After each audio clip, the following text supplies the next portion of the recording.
Well, hello, friends. I'm your pal in the mainstream media. And I'm the Riz. And, you know, Riz, it takes years of strenuous, dedicated training before you're worthy to step inside a professional wrestling ring. But it takes even more time to develop complex, highly astute opinions about professional wrestling. Am I right? That is correct. Yes. And you know where we can find that?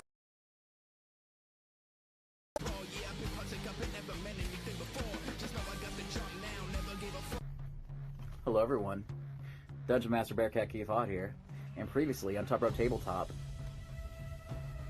Dahlia the Fortune Teller revealed herself to be an avatar of Maestra, the goddess of magic. She told the party that this realm is in a state of dread, locked by the mists, caused by the atrocities of the Shadow Lord, the fusion of Silverhand and a dangerous mind flayer. Asheen found out about its parents and their fates. Drew found out about her sister being kidnapped. Primus, Bailey, Kristen, they all know everything now. Currently, Dahlia is passed out and needs help. The city reports the Moran is in charge of a dangerous official that knows Drew probably wants her dead. The water's a dangerous beast. Hold the water crystal. Death is always on the table. What'll happen? Find out next time. Top Row Tabletop. This Sunday, November 26th. Special start time 11 a.m. I'll see you there.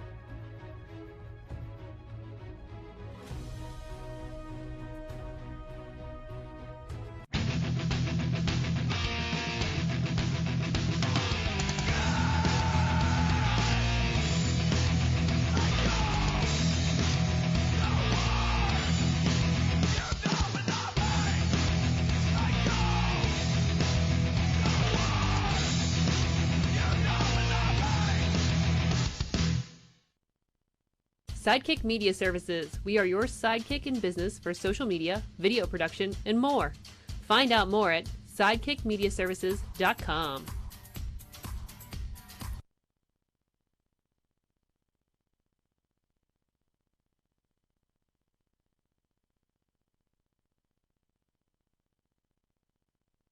Hello, friends. I'm your pal in the mainstream media. And I'm the Riz. And, you know, Riz, it takes years of strenuous, dedicated training before you're worthy to step inside a professional wrestling ring. But it takes even more time to develop complex, highly astute opinions about professional wrestling. Am I right? That is correct. Yes. And you know where we can find that? Yes. On the Wrestling Man. That's right.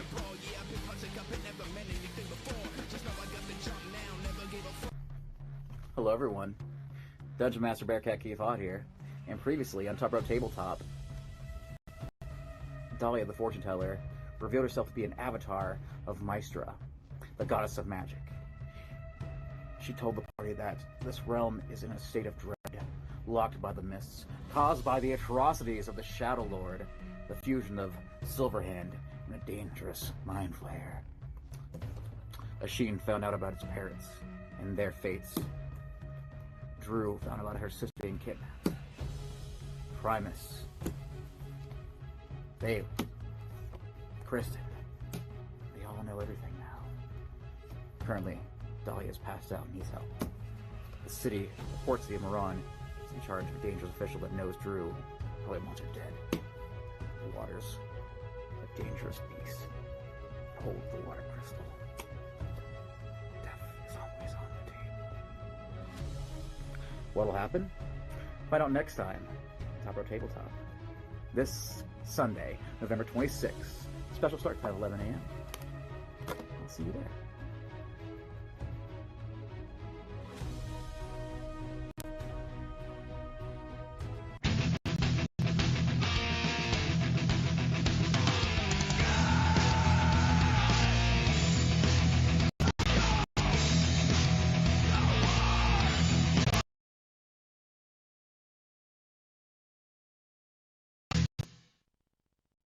Sidekick Media Services. We are your sidekick in business for social media, video production, and more. Find out more at sidekickmediaservices.com.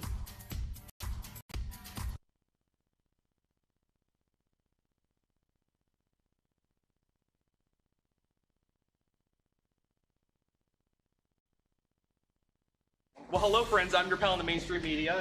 And I'm the Riz. And, you know, Riz, it takes years of strenuous, dedicated training before you're worthy to step inside a professional wrestling ring. But it takes even more time to develop complex, highly astute opinions about professional wrestling. Am I right? That is correct. And you know where we can find that? Yes. On the Wrestling Man.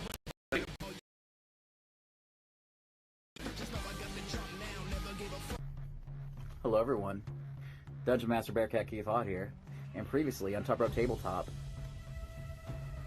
Dahlia the Fortune Teller revealed herself to be an avatar of Maestra, the goddess of magic. She told the party that this realm is in a state of dread, locked by the mists, caused by the atrocities of the Shadow Lord, the fusion of Silverhand and a dangerous mind flayer. Asheen found out about its parents and their fates. Drew found out about her sister being kidnapped. Primus, Bailey, Kristen, they all know everything now. Currently, Dahlia's passed out and needs help. The city, the port city of Moran, is in charge of a dangerous official that knows Drew probably wants her dead. The waters, a dangerous beast. Hold the water crystal. Death is always on the table. What'll happen? Find out next time. Top Rope Top. This special start time at 11 a.m. I'll see you there.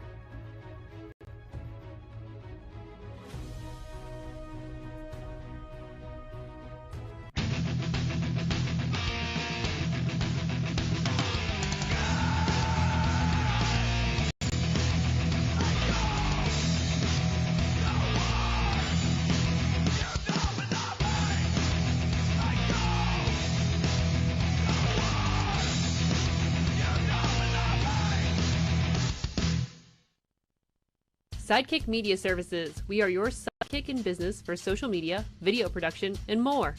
Find out more at sidekickmediaservices.com.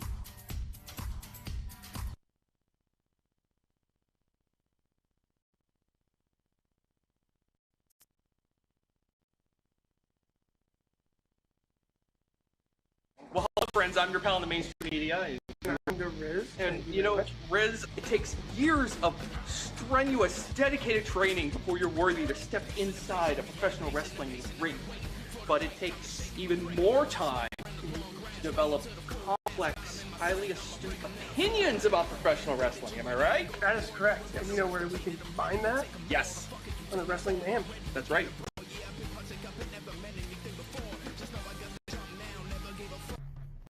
Hello everyone, Dungeon Master Bearcat Keith Hot here, and previously on Top Rope Tabletop, Dahlia the Fortune Teller revealed herself to be an avatar of Maestra, the goddess of magic. She told the party that this realm is in a state of dread, locked by the mists, the fusion of Silverhand and a dangerous mind flayer. Asheen found out about its parents and their fates. Drew found out about her sister being kidnapped. Primus, Bailey, Kristen, they all know everything now. Currently, Dahlia's passed out and needs help. The city, the port city of Moran, is in charge of a dangerous official that knows Drew probably wants her dead. The waters, dangerous beast. Hold the water crystal. Death is always on the table. Time, Top Rope Tabletop. This Sunday, November 26th, special start time at 11 a.m. I'll see you there.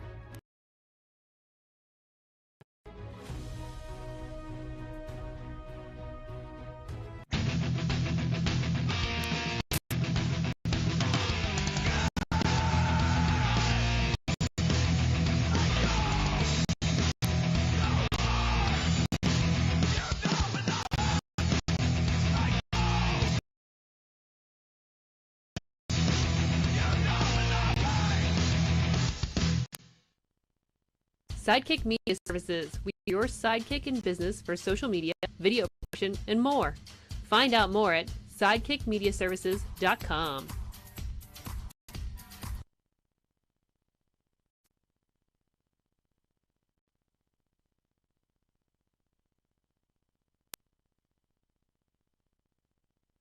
Well, hello, friends. I'm your pal in the mainstream media. And I'm the Riz. And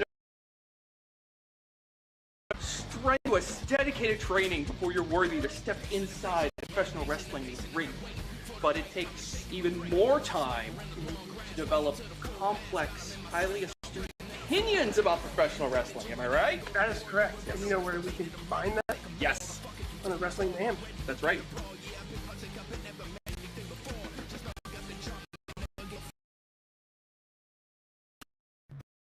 Keith Odd here, and previously, Top Rope Tabletop, Dahlia the Fortune Teller revealed herself to be an avatar of Maestra, the goddess of magic. She told the party that this realm is in a state of dread, locked by the mists, caused by the atrocities of the Shadow Lord, the fusion of Silverhand and a dangerous mind flayer. Asheen found out about its parents and their fates. Drew found out about her sister being kidnapped. Primus, Babe, Kristen, they all know everything now. Currently, Dahlia.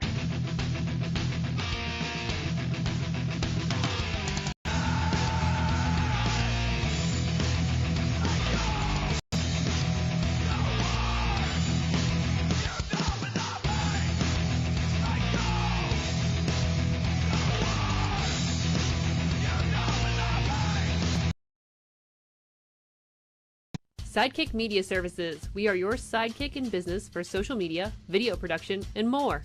Find out more at sidekickmediaservices.com.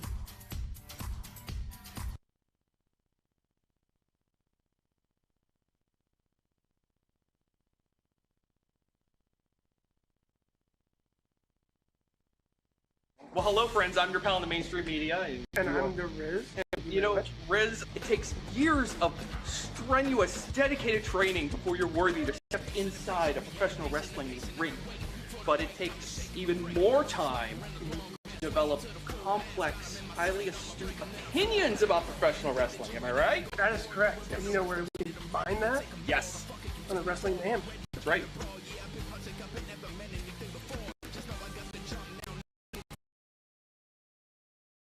Dungeon Master Bearcat Keith Odd here, and previously on Top Rope Tabletop, Dahlia the Fortune Teller revealed herself to be an avatar of Maestra, the goddess of magic. She told the party that this realm is in a state of dread, locked by the mists, caused by the atrocities of the Shadow Lord, the fusion of Silverhand, dangerous mind flayer. About its parents and their fates. Drew found out about her sister being kidnapped. Primus, Babe, Kristen, they all know everything now. Currently, Dahlia's passed out and is in charge of a dangerous official that knows Drew probably wants her dead. Water's a dangerous beast. Hold the water crystal. Death is always on. Happen? Find out next time. Top Row Tabletop. Sunday, November 26th. Special start time 11 a.m. I'll see you there.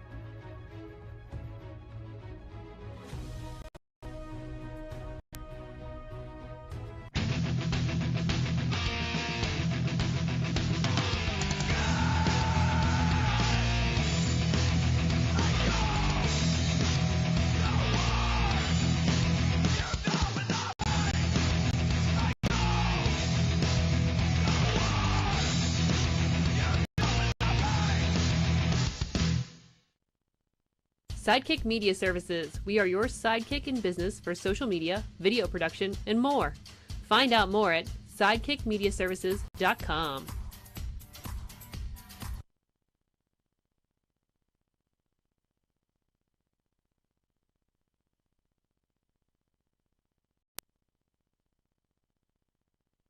Well, hello, friends. I'm your pal in the mainstream media. And I'm the Riz. And you know, Riz, it takes years of strenuous, dedicated training before you're worthy to step inside a professional wrestling ring. But it takes even more time to develop complex, highly astute opinions about professional wrestling. Am I right? That is correct. And you know where we can find that? Yes.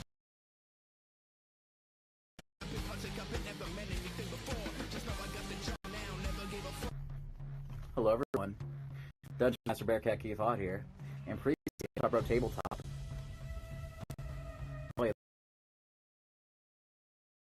Of Maestra, the goddess of magic. She told the party that this realm is in a state of dread, locked by the mist. The fusion of Silverhand and a dangerous mind flayer.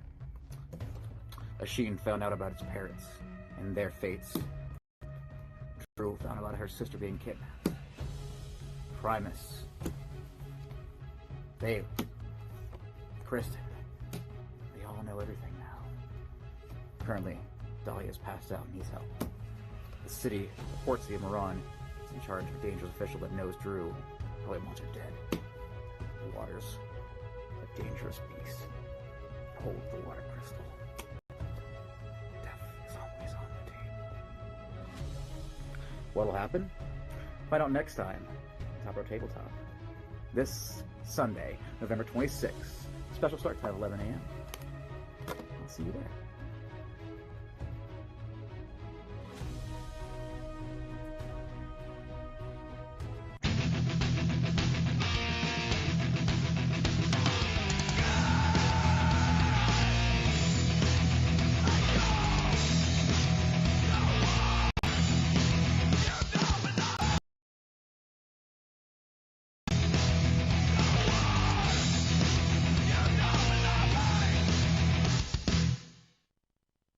Sidekick Media Services. We are your sidekick in business for social media, video production, and more. Find out more at sidekickmediaservices.com.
One and all to MV Young, very legal.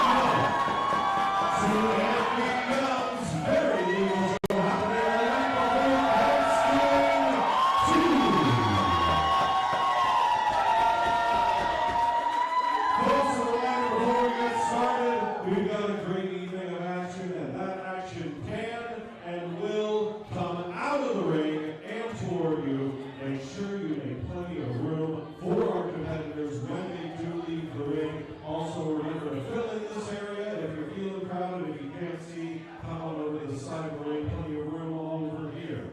Now, your opening contest is an over-the-top rope battle royal.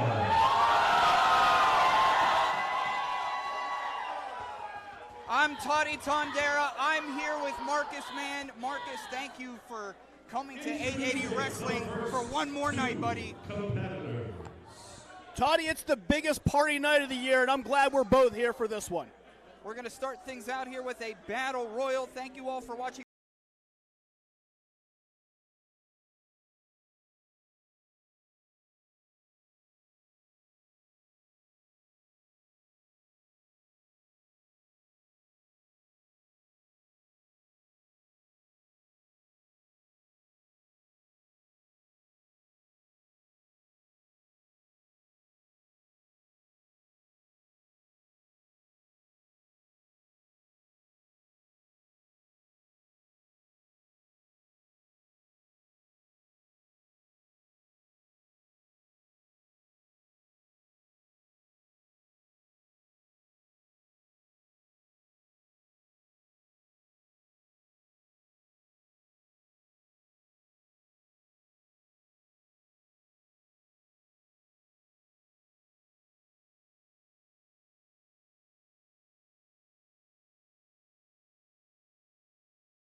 second entrance.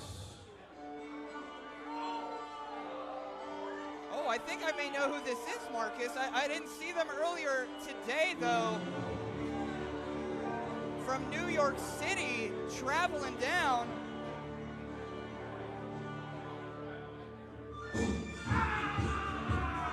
The Stray Cats, Chaz D'Amato. Chaz D'Amato, the prettiest kitty in all the land.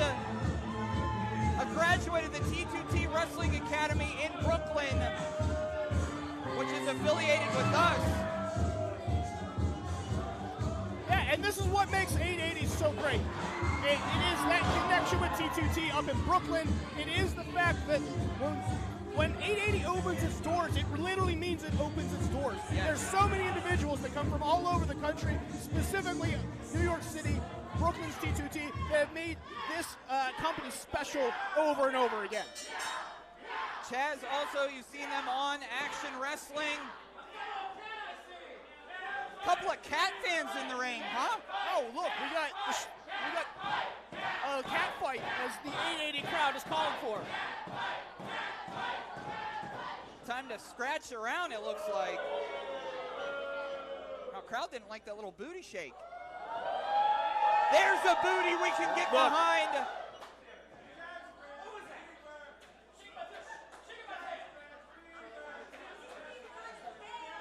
Jockeying for position, jockeying for booty slaps too, huh? Oh, that's a wrestling move. Keith? You do not want to get into a chop war with the Bearcat. Duck under, bounce against the ropes. Oh, big collision, shoulder takedown. If you're joining us for the first time, thank you for joining us, and I guess number 3 is coming out. 6, 5, 4, 3, 2, 1. Let's see who joins the fray.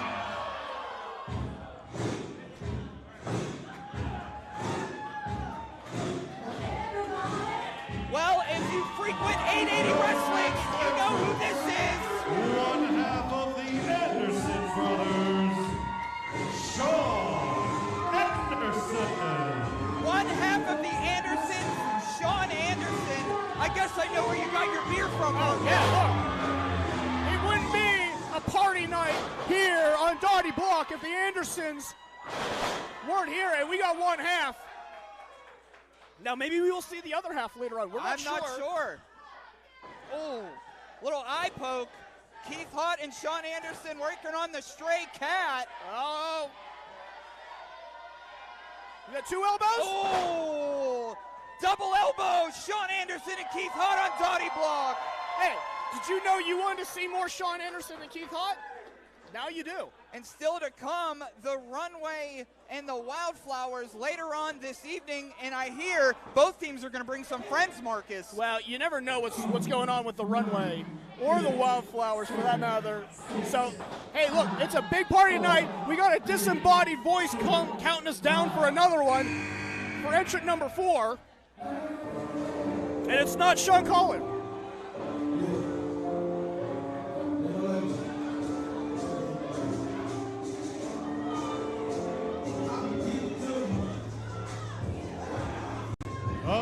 Debuting on Dottie Block from T2T Brooklyn, it's Jay Karma, the Prospect Kid. Jay Karma. Jay Karma, 18 years old. Coming down from New York to hang out with us, Marcus. Joining the fray here. Well, Jay's got to get his gear off. I think so. I think Jay's taking their time out there. Uh-oh, climbing to the second buckle already, and still to come. Already. MV Young and Dior Castro in a casket match. For right now, we might need a casket. Jay Karma laying out Keith Hutt and Sean Anderson, so stick around for that casket match. Big knee strike from Karma. I gotta say, as someone who's looking, as always, for client, things like that, prospect like this coming in and impressing in a battle royal can really move you up to the upper echelon. Yeah, that next year, here comes number 5. Oh, God damn it. Time. You hear that, Marcus? Approaching the ring, the dumpster fire, Ryan Zane. Listen to this crowd for this crazy man. Ryan Zane, I don't know. Oh, I don't know if that's legal, but I'm pretty sure anything goes. What do you think of that tank top, Marcus? Got a little Andre the Giant side tank going on. You love that? You know? And also still to come, Cupid's chokehold in the 4th line this evening. So make sure you share on your socials. Gotta say, Ryan Zane gives me, big clothesline, gives me a lot of Al Snow vibes. You're right. I know? never thought about that, but you're right. Unorthodox, crazy. Yeah. Here comes number 6. All the way from Mississippi, the dirtbag himself. Entering next, the epitome of accomplishment, Jace Carr. Jace Carr, been around now for at least a couple years in Pittsburgh wrestling, been involved with 880 wrestling, but he's never got any fans. People don't like him, Marcus. No, I think Jace Carr's got a bright future ahead of him. This is a guy who, as you said, he's worked for a number of years. I think Jace Carr is one of those top prospects that the pandemic really stole the shine from, Marcus. and is trying to find his way back. And this version of Jace Carr, duster and all, really making an impact here at 880. And still to come, of course, is our 880 title match. Gianni, Michael, Emricko, amateur wrestler Reese in our main event.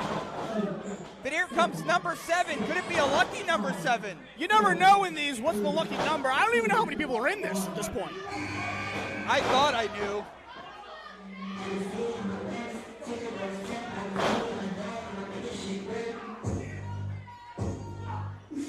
Also from T2T Brooklyn. Approaching the ring, the iconic diva, Brianna Benz. And Brianna is destined for greatness.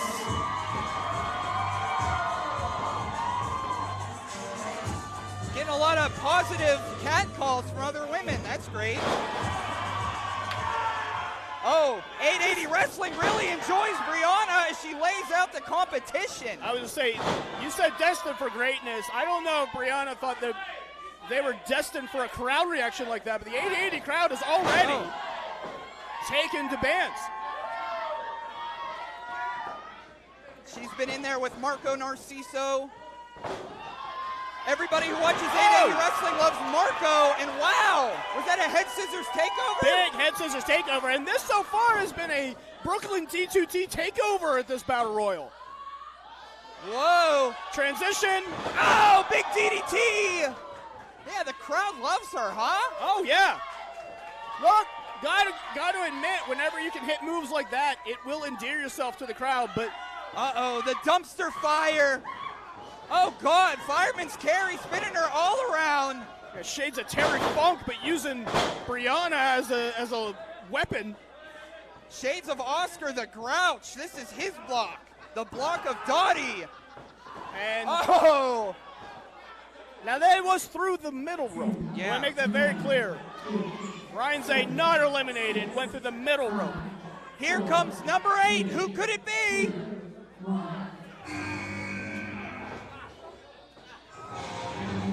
Your next entrant, everyone's best friend, Joe Murphy. Joe Murphy, the tag team partner of Carter J. Collins. But lately, Marcus, Joe Murphy has really taken to some guy named John. Look, Joe Murphy is like you said, tag team wrestler, tag team specialist. Gonna need to watch his back by himself in there. And Jace Carr immediately creeps up on Joe Murphy after some big back elbows. And now we got Keith Hunt in the corner. We got a beard pool. Yeah. That's new. The ring is starting to really fill up. Nobody's been eliminated yet. They all want to win this. Uh-oh, slap fight.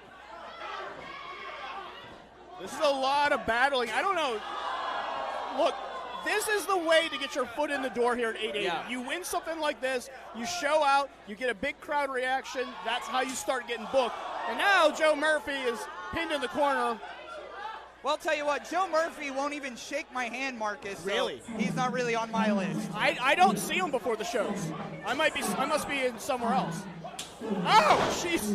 Number 9, let's see what's cooking.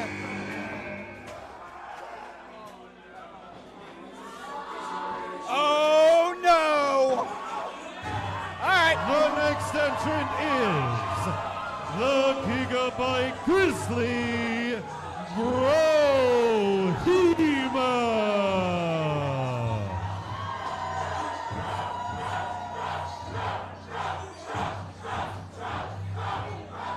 Big Bowser.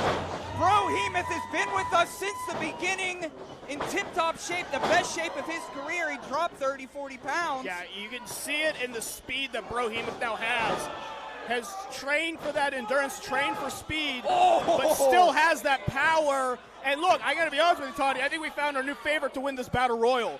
And unless the remaining 8 people just tag up on Brohemoth, I think this is Brohemoth's to win. I agree with you there. Either these people got to get together to eliminate the Grizzly, or it's his. I mean, for gosh sakes, it's the Big Bull Badass Battle Royal, and it has his name on it. Yeah, look, you don't get the Battle Royal named after you unless you're the favorite. But no one, everyone's still fighting in the corner. Everyone's still fighting their own battles, not getting on the same page to get someone like Brohemoth out. Let's see who draws number 10, and that ring is certainly filled up, huh?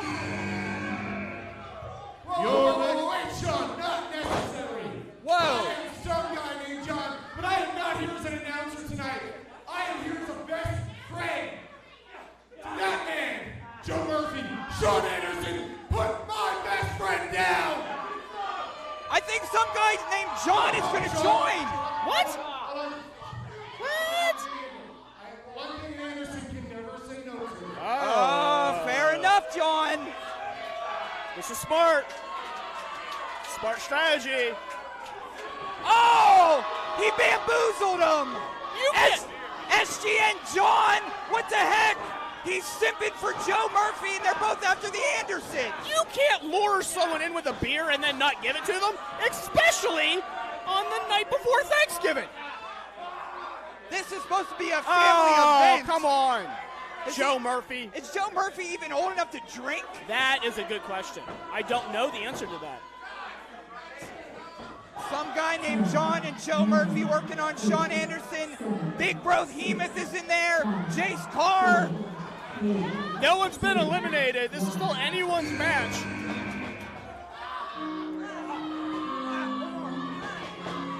A recent T2T graduate made his way to the ring. Lizzie Blake. He's soft, he's smooth, it's Blizzy Blake. Welcome to Dottie Block. Whoa! Blizzy just eliminated the Stray Cat. That's our first elimination by our newest competitor. Blizzy Blake. Has been eliminated. Some guy named John is still helping Joe Murphy. Oh, we got to break these two up. Oh, big clothesline. 9, 8, 7, 6. What dorks. 4, 3, 2. Well, Jace Carr's not going to take kindly to dancing. Who's next?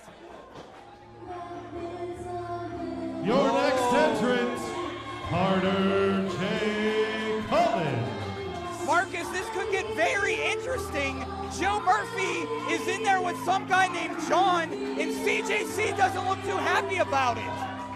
Yeah, look, I thought this might be a good contingent now that you got your tag partner in. Wow! RJ Collins not thrilled. Oh! And John has been eliminated. CJC just... Guy named John has been eliminated. John was just tossed by CJC. He doesn't want another man in the picture, Joe Murphy. What you don't understand. Well, this tag team combination is all flipped upside down, Yeah. Toddy. week to week, Marcus, I never know what's going on in the minds of Joe Murphy Look, or some guy named John. Yeah, look, and if Carter J. Collins wants to climb the tag team ranks here with Joe Murphy, they're going to have to get on the same page at some point. They're going to figure something out, or they're not going to go anywhere. Otherwise, this is just, you can't go week to week not being on the same page as your own partner. Brianna Bands is still in there. Chase Carr, Keith Hott. Where's Chase Carr going? What's your head? Oh.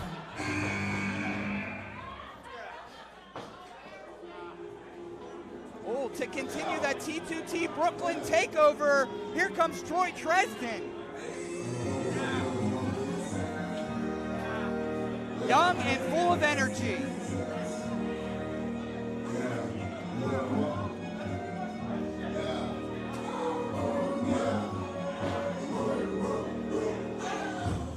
Now approaching the ring, Mr. Tried and True, Troy Tresden.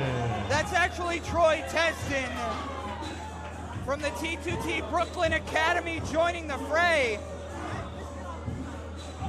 Look, the T2T Brooklyn Academy has brought a lot of excitement and energy, and they're also in there, I believe, outside of D'Amato, who got eliminated. Yes. Everyone else is still in there from the T2T Brooklyn brand. And now I'm curious if they can all maybe bind together here and do something big. But they're all very young. Do they know to do that? No, I mean, that's the strategy that you got to implement. And as a young wrestler, you're not thinking about that. You're thinking about showcasing yourself. Hey, how do I win this thing? Yes. And this is a shot for you. Oh, yourself. absolutely. Yes. And I believe this is our last competitor. Let's see who it is.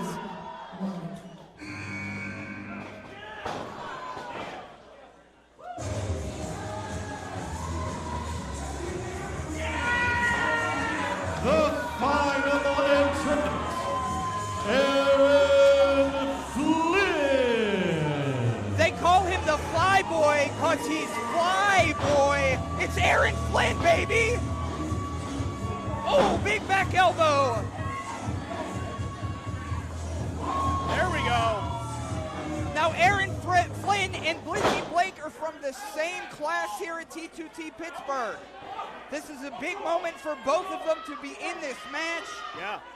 Look, this is very, very important. This is, you know, this night before Thanksgiving show for a lot of these people is their first experience. Yes. You know, and what we saw last year at this event, you know, people who had their first taste of professional wrestling as Ryan Zane going out. Oh, headbutt there. Yes. Ryan Zane is out, and of course, if you're watching, you can check us out here every Thursday, free, 8 p.m., IndyWrestling.network. Thank you for joining us on the IndyWrestling.us network here for MB Young's very legal show that's happening the night before Thanksgiving. And as I was saying, Todd, you know, Sean Anderson, hold on. Is he out? He's out. Sean Anderson's been eliminated from this. You know, we do have a big main event coming up. You have Gianni, Michael, Emricko, Reese Hayes, guys who made their debuts a year ago. A year ago tonight, Mark. A year ago tonight.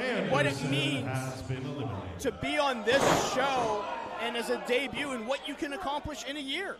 Well, it's crazy to think about that because Gianni and Reese has been here since the beginning. Gianni debuted this show last year, and this show this year, he walks in is the 880 champion. Yeah, and that's 1 year removed. That's going to be a huge main event. So if you're some of these younger competitors who are trying to make their way into 880 wrestling, you can see what a year can do for you. And still in the ring, we have Blizzy Blake, CJC, Jace Carr, Jay Karma. I think Brianna Bands is still in there. And, of course, Absolutely. Our favorite, the big Brohemoth. I still think Brohemoth is the favorite. I think someone like Keith Hott or Jace Carr does have the experience. Oh, but Jace Carr there just goes got the eliminated. experience out of the ring. Carr has been eliminated. You know, look, Keith Hott has been in there for a long time. Keith Hott did enter as number one. But Keith has the experience. This isn't Keith Hott's first, battle royal situation. And what gives Keith that advantage is he is very low to the ground.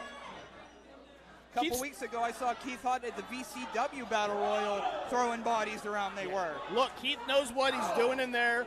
They are a shorter competitor, but that helps in a Battle Royal because it's hard to get Keith up over that top rope. Oh, they're like a mini fridge, huh? Busting in on Joe Murphy there. Look out! Is that Troy? It looks like it. That was. Yes. Troy Tristan has been eliminated. Troy is gone.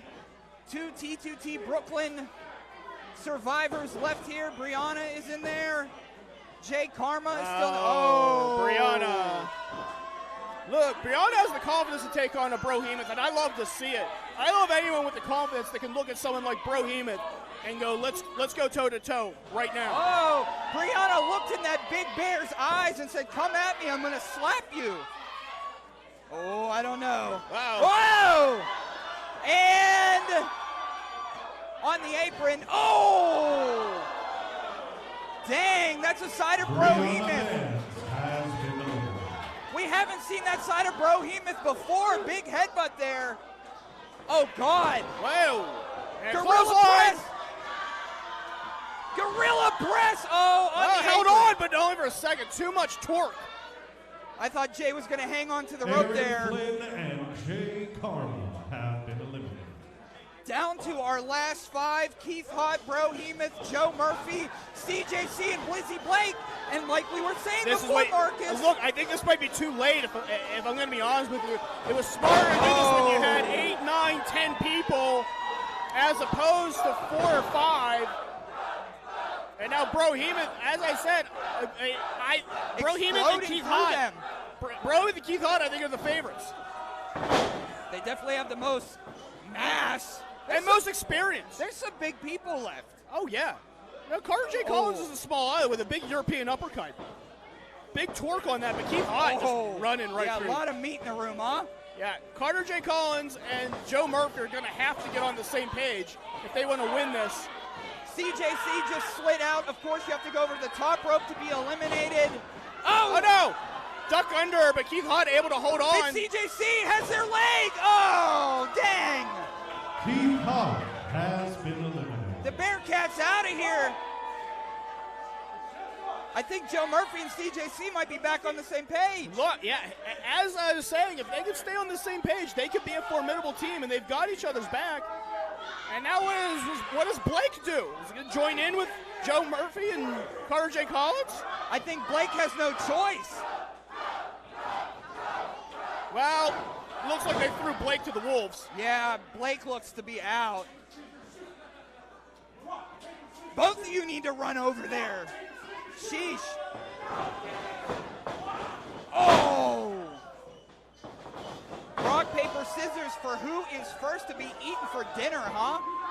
Brohemoth not messing around. Look, they put Brohemoth's face on the poster, said this was his battle royal, and he's definitely going to try and prove it. And here goes Blizzy Blake. On the shoulders of Big Bro. He's going to try and throw Blake into the crowd. Oh, Blake begs off his shoulders. And now, Joe Murphy trying to get some. There's Carter and Joe again. As soon, chopping down the tree it looks like. Oh, setting him down. Oh, big clothesline. And now they're working together again. What is this? They're back on the same page.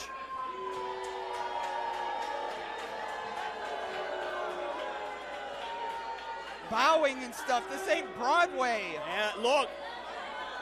Normally, getting Brohemoth down in the center of the ring is time to celebrate your accomplishment, but not in a match like this. Not this long, huh? No, that's not what you want. You want Brohemoth up and over the top rope, not laying flat on his back in the middle of the ring. Blizzy, is Blizzy going to continue to help? Well, I don't know what else Blizzy Blake can do. Yeah, I'm with you. Because, look, you get rid of Carter J. Collins and you get rid of Joe Murphy. It's just you and Brohemoth one-on-one. And no one wants that. I don't like Blizzy Blake's chances. No.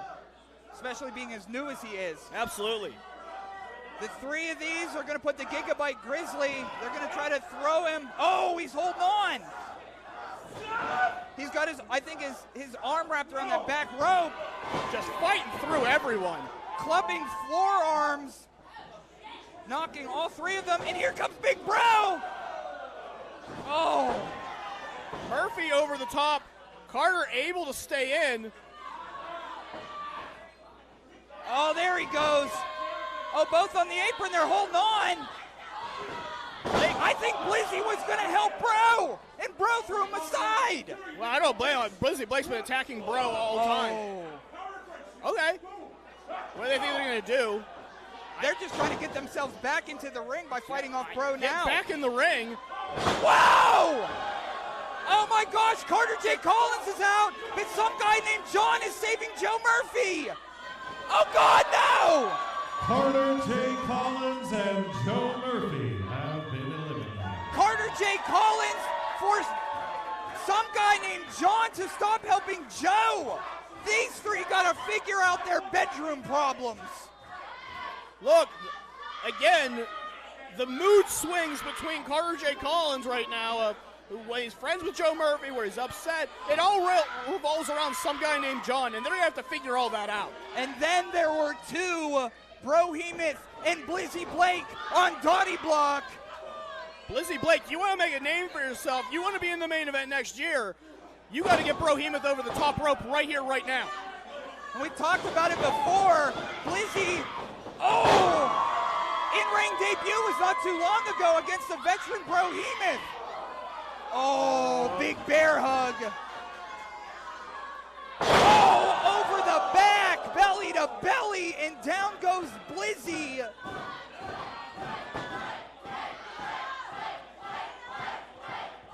You hear that, Marcus? I think they want Blake.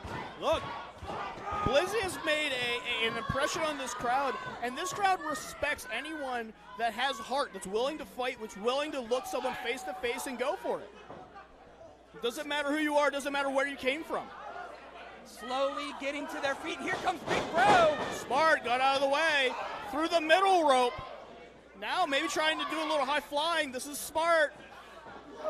Blizzy Blake there by the wall. Maybe they're trying to trap themselves from not being thrown out. Oh! A Dudley Dog off the wall! Holy crow! Innovative offense in an environment like this can really, really shine, and Blake has an opportunity. Oh, Blake from behind. Oh! And he's my God! Blizzy Blake wins! The winner of the Battle Royal, Blizzy Blake. Marcus, what an upset here on Dottie Block. Blizzy Blake is going to come home as the Royal Rumble winner. Toddy, I said earlier, if it came down to Blizzy Blake and Brohemoth, I didn't like his chances, but Blizzy Blake just defied all those odds. If you didn't have a parlay on Blizzy Blake tonight, that's your mistake.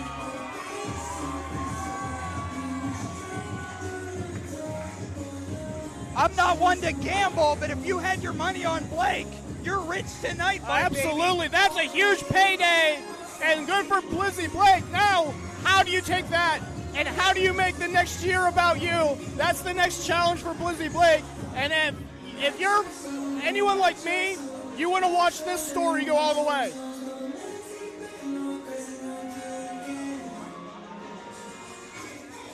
Down still is Brohemoth on the outside. Keep it going for your winner, Blizzy Blake.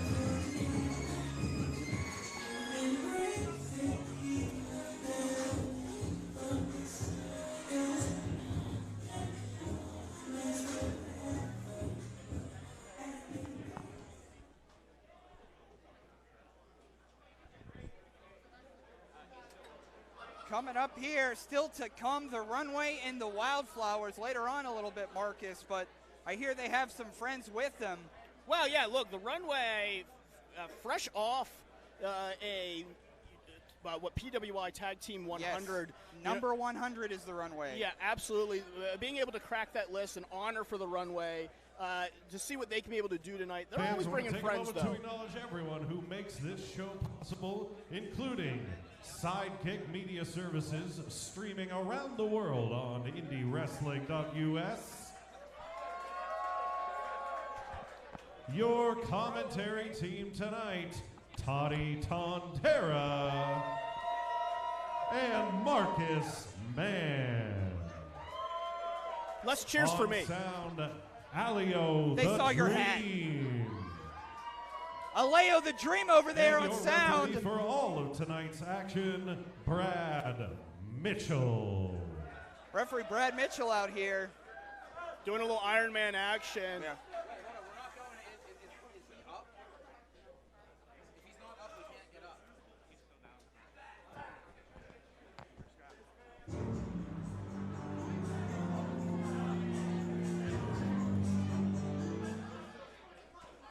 We are. Brohemoth getting helped up here. The Gigabyte Grizzly still hanging in there. A veteran at Dottie Block. Brohemoth.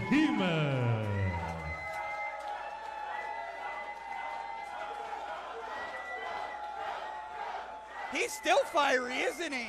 Even with that conk on the head there from Blizzy Blake. Yeah, look, Brohemoth took a big conk to the head. That was a big drop kick from Blizzy Blake. The following contest, scheduled for one fall, is to determine the #1 contender to the 880 championship. Now this next match has a year in advance. These two have been at each other's throats. Cowpoke Paul was our first champion. David Lawless stole the title. And finally, these two go one-on-one tonight on Dottie Block. The winner will face the winner of Gianni and Reese.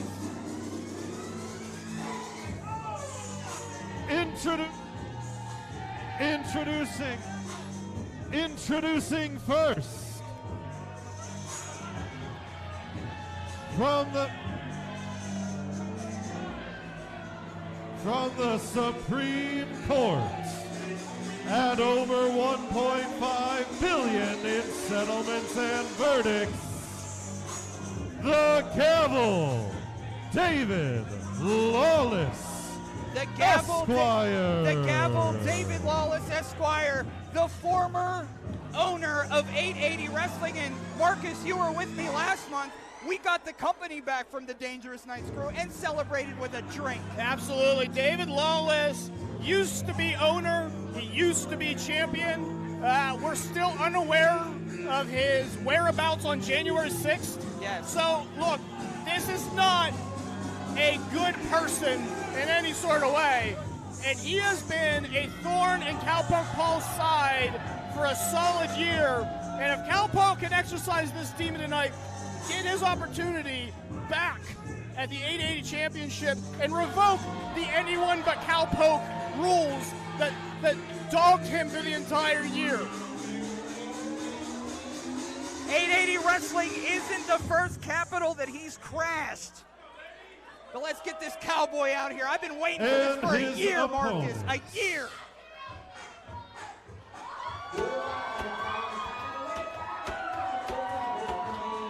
From Dry Rock, Wyoming, weighing in tonight at 175 pounds, he is the leader of the Cowpoke Posse, Cowpoke Paul!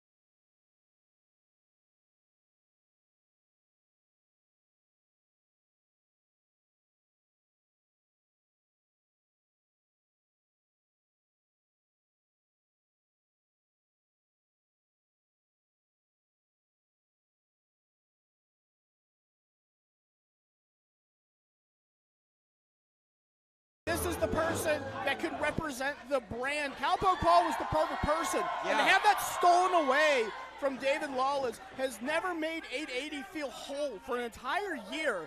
And now this match, this opportunity, I think could finally do it. It has been so long, Cowpoke. And not just the energy that he brings to 880 Wrestling, but the energy that he has brought to independent wrestling. People all over love the poke. That guy loves the poke.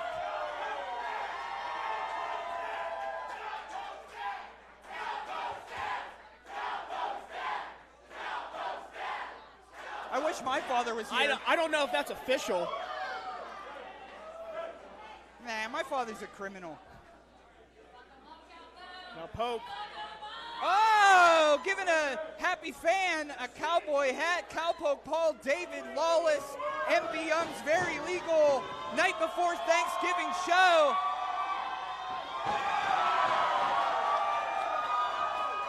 Thank God he's a country boy. And now Cowpoke, look, Cowpoke is in his, well, now Cowpoke's got a drink. David Lawless in the corner.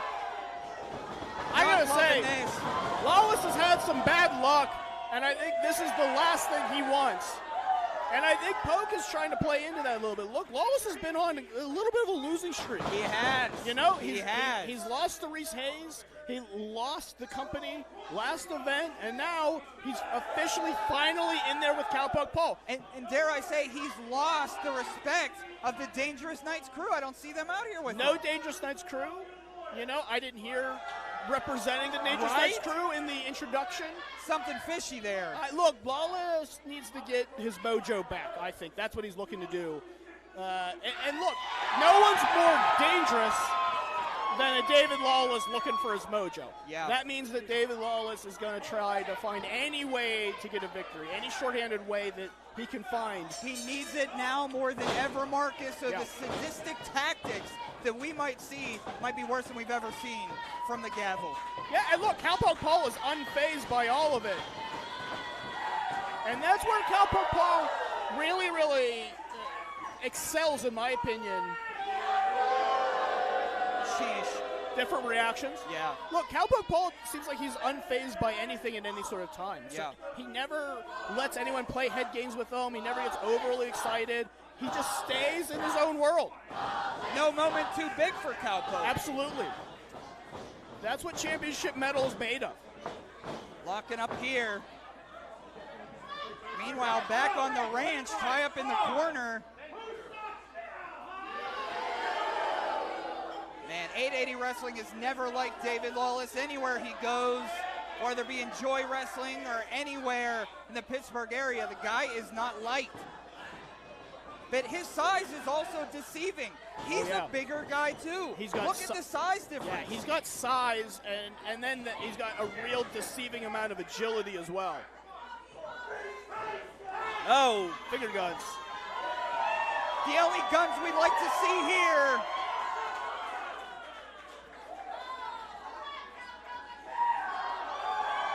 I don't know that David Lawless's hands work as guns. He's trying to figure that out. It's going to take you to court, Cowpoke. Cowpoke, as I said, no moment too big, just trying to stay in his own headspace, not really let the outside get to him. Oh, locking up here again. Oh, to the corner. That's going to be Lawless's advantage, is that weight advantage. Oh, a little tit for tat, but he knows what to do with guns. Oh, big kick to the stomach. Grinding with that headlock. Punch to the stomach, bounce against the ropes. Do-si-do on the other side. Oh. That's size and strength of David Lawless. Put him in those gun holsters, David Lawless. Poke going for that hip toss. No, counter. Oh. Oh! Gave him the same trick and then stepped on his toes, ring around. Oh, bringing him down. A little ride that pony with Genuine, huh? Look, David Lawless hates nothing more than to be embarrassed. And Cowpoke Paul is just doing that over and over again to the former owner of 880 Wrestling. If the true princes, the true prince of pros out there, we want to see that pony ride. Matt, if you're out there, hashtag 880 gobble gobble. Still to come, of course, And I believe it's up next. MV Young and Dior Castro and Marcus. One of them is going to be dead by the end. Well, that's nuts. Casket matches are nothing pretty, and we're going to get a big one tonight. It's Cowpoke Paul with a huge chop. Echoed off the walls. Cowpoke Paul trying to get the loudest chop of the night award. Caught him by his long hair, bringing him to the center of the ring. Poke tried to duck out. By his hair, ducks under the clothesline, bounces back. Oh, jumping shoulder tackle for the Cowboy. Oh, fake out. There's one more time and another more time. You know, Toddy, I think I've mentioned it before, but Cowpoke Paul reminds me of a young Marion Fontaine. Yep. In that never say die attitude and just so unorthodox in everything he does. As like he that. Swung around. Speaking of Marion Fontaine, Gianni Michael Emricko defeated him. He did. Earlier this year. That's a match, if you haven't seen, you got to. Over on the Enjoy Wrestling Patreon. Oh, he's all tied up. Hog-tied. Welcome to Spank City, I think.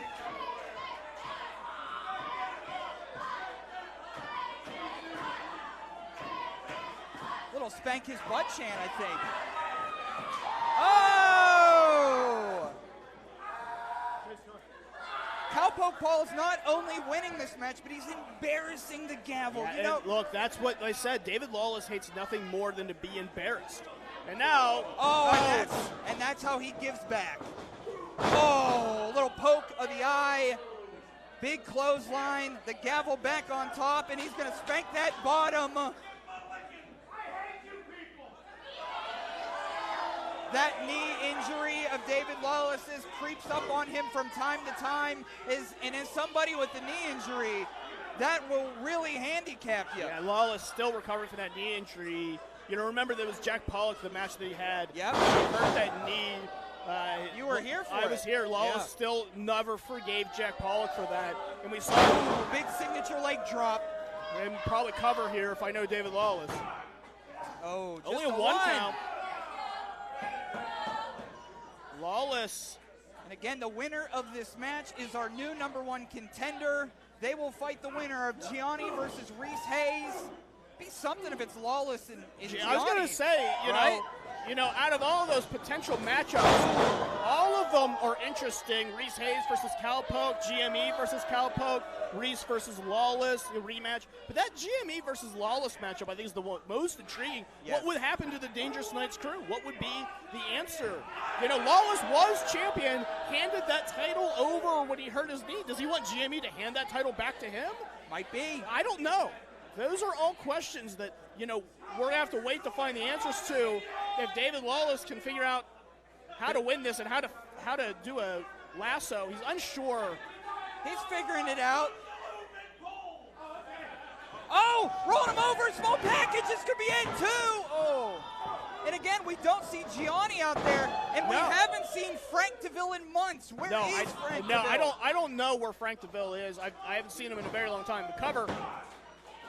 And of course, you can watch us for free 8 p.m. on Thursdays right here, IndyWrestling.us. I'm here most Thursdays. This is a blue crowd. Yeah, very blue. And we're not talking about the blue man. Oh! Scooping a slam. Cover again. Oh, just forcing. One again. Just forcing Cowpoke Paul to expend energy kicking out of these moves. Oh, Cowpoke. I think that Yingling's starting to kick in. Yeah. Or maybe that fourth or fifth vodka cran. Uh-oh. Block, punch. Yeah, I think you're right. The vodka crayons are going straight to his heart. He's motivated by every time he's hit to hit back. Bounce against the ropes. Big boot! Boot down. Big boot! Oh, can you feel it, brother? Scaring his horse, Petunia. It's so loud in here. Oh! That's it. Cover him. A leg drop of his own. 2. Oh. Just a 2 count. And if you are watching on Twitch or if you are watching on YouTube, make sure you share. Talk about us. We're having fun. I hope you are too. Right now we got David Lawless and Cowpoke Paul, the center of the ring here, switching around here.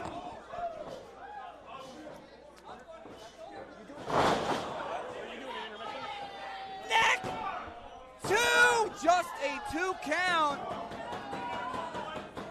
Come on, Cowpoke. You can see in his eyes he may not know where he is, and David Lawless is planning his next attack. Yeah, Lawless. Earlier in this match, Cowpoke Paul was embarrassing David Lawless, and now this is what happens. David Lawless wants to come in and try to embarrass you, but another small package. 2 and oh, I thought that could be it. Oh, big super kick. Oh, saddle up stunner. Oh, he caught him. I thought it was going to be a saddle up stunner. Oh, rolls through. There we go. Victory roll. 1. Victory. Oh, so close. Oh, wow. Each of these competitors want to end this match. You can see them in their eyes. They want to end it. They want to get out of here. They just want to win this match. Yeah, look, if you've been feuding with someone for an entire year, if your entire year of your life has been devoted to hating someone, you want to get that out of your life. You want to exercise that demon as quickly as possible, and both of them want to get this match over with, move on to the next thing, which could be the 880 championship. Which could be. Now they both have a count of 10 to get to their feet, but Cowpoke Paul, they're up on their knees. Now we're just going to hit each other from our knees. Oh. Now this has just turned into a gut check slugfest for Poke and Lawless. Oh. Lawless goes low with the boot. Bounce against the rope, stuck under the clothesline, comes back, up and oh! Atomic drop, huh? Oh! Knee strike! Here we go! Could this be it? Number 1 contender! Oh! Deep cover by Cowpoke Paul, all of the weight, hook the leg, hook the inside leg with his leg as well. Cowpoke thought he had it, I thought he had it too. The cow straps are coming down. Maybe it's time for the last rodeo. Here we go. Saddle up stunner again. No, he caught him again.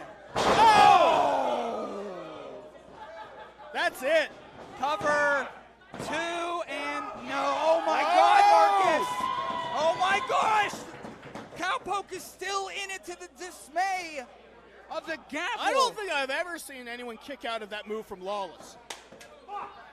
I have seen countless people Lawless has put away, championships all over Pennsylvania, Ohio. And now going up on the shoulders. Another super kick. Twisting around here. What's next? Oh! That might be it. He's out. 1, 2. Oh. Big shot from Cowpoke Paul. Kept Lawless's chest wide open for that clothesline. Here we go. We're setting up for it. He's calling for it, and I think this is it. And again, we are live tonight. Indie Wrestling Network, Grind City on Roku, YouTube, Twitch, Facebook, wherever you are. Oh, I thought that was going to be Tornado DDT. Ducks under again. Oh, Ref Brad Mitchell's oh! Classic Lawless. Low blow when Brad Mitchell couldn't see, and now a cover. Stacked up. 1, 2, damn it. Here is your winner and the number 1 contender for the 880 championship, the Camel, David Lawless, Esquire. David Lawless has not had a very successful couple of months. He lost the company. His friends are nowhere to be found. But tonight, he is crowned number 1 contender for the 880 championship. He will face the winner of Gianni and Reese Hayes, which is later on tonight.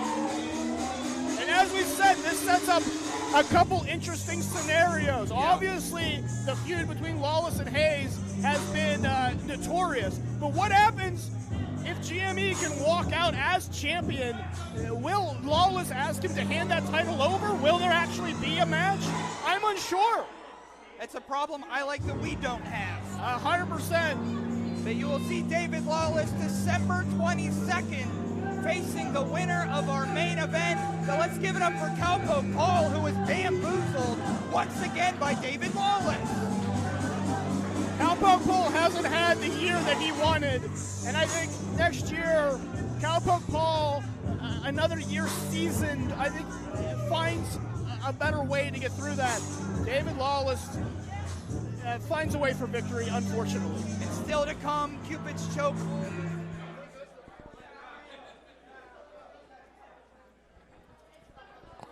Well, the mood is about to get a little somber in here, Marcus. Yeah, I don't.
How about that?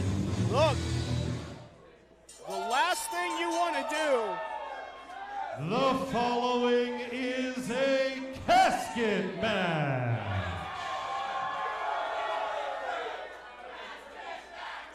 Listen to him. And outside of wrestling, Marcus, I know that Michael has been a friend of mine like he's been a friend of yours. We don't want to see him pass away tonight on a personal level. We're friends. I know. Personal vendetta like this, it's not the way you want to go out. And look, casket matches have a finality to them like no other match. When you are sealed inside there, when it is all said and done, you know, there's no coming back. It ends things permanently. This is wild. Thank you for joining us on the internet, for sure. And look, I know MV Young has been in his share of dangerous matches. He's got the experience edge. But if someone like Dior Castro can get to the next level, put MV Young in that casket, we're talking about one of the fastest rising stars 880 has ever seen. Yeah. They call him the troublemaker for a reason, representing Philadelphia and brotherly love. He's been in there with all the Steel City Killers. Now he's coming for the king.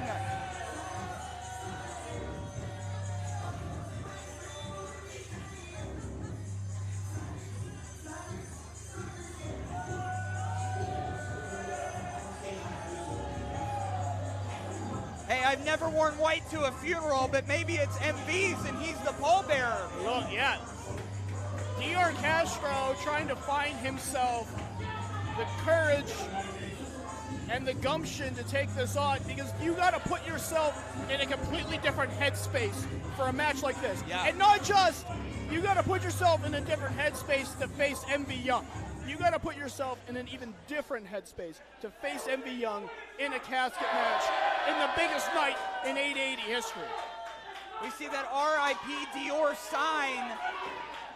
If we can get that on camera, the RIP Dior sign. But this is a little more than a 3-second tan, as John Cena says. This is life and death. 100%.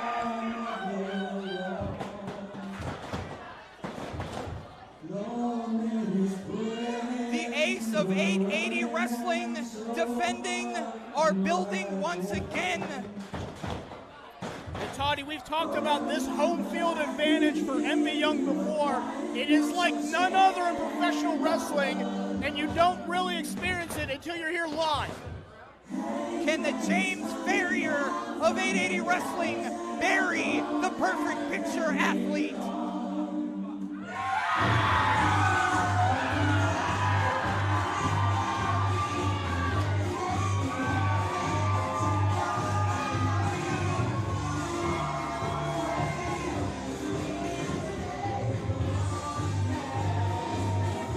And they call him a big nasty fuck for a reason. Locked and loaded is the king of Pittsburgh.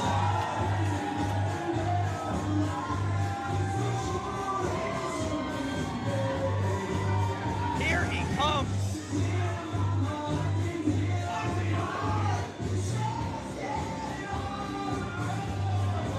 Oh. Some streamers coming in, pretty cool. Dior throwing the streamers back. Yeah, that's a sign of respect from the crowd, throwing streamers. And they're flying back in. The KOP wearing the Introducing streamers. first, from Philadelphia, Pennsylvania, weighing less than your mother, Oh, please. the picture-perfect athlete, Dior Castro. There's some chumps in the front row And for his Dior. opponent, he is Pittsburgh made, Pittsburgh paid, and internationally laid, the King of Pittsburgh, MV Young. Here we go. The first ever 880 a casket match.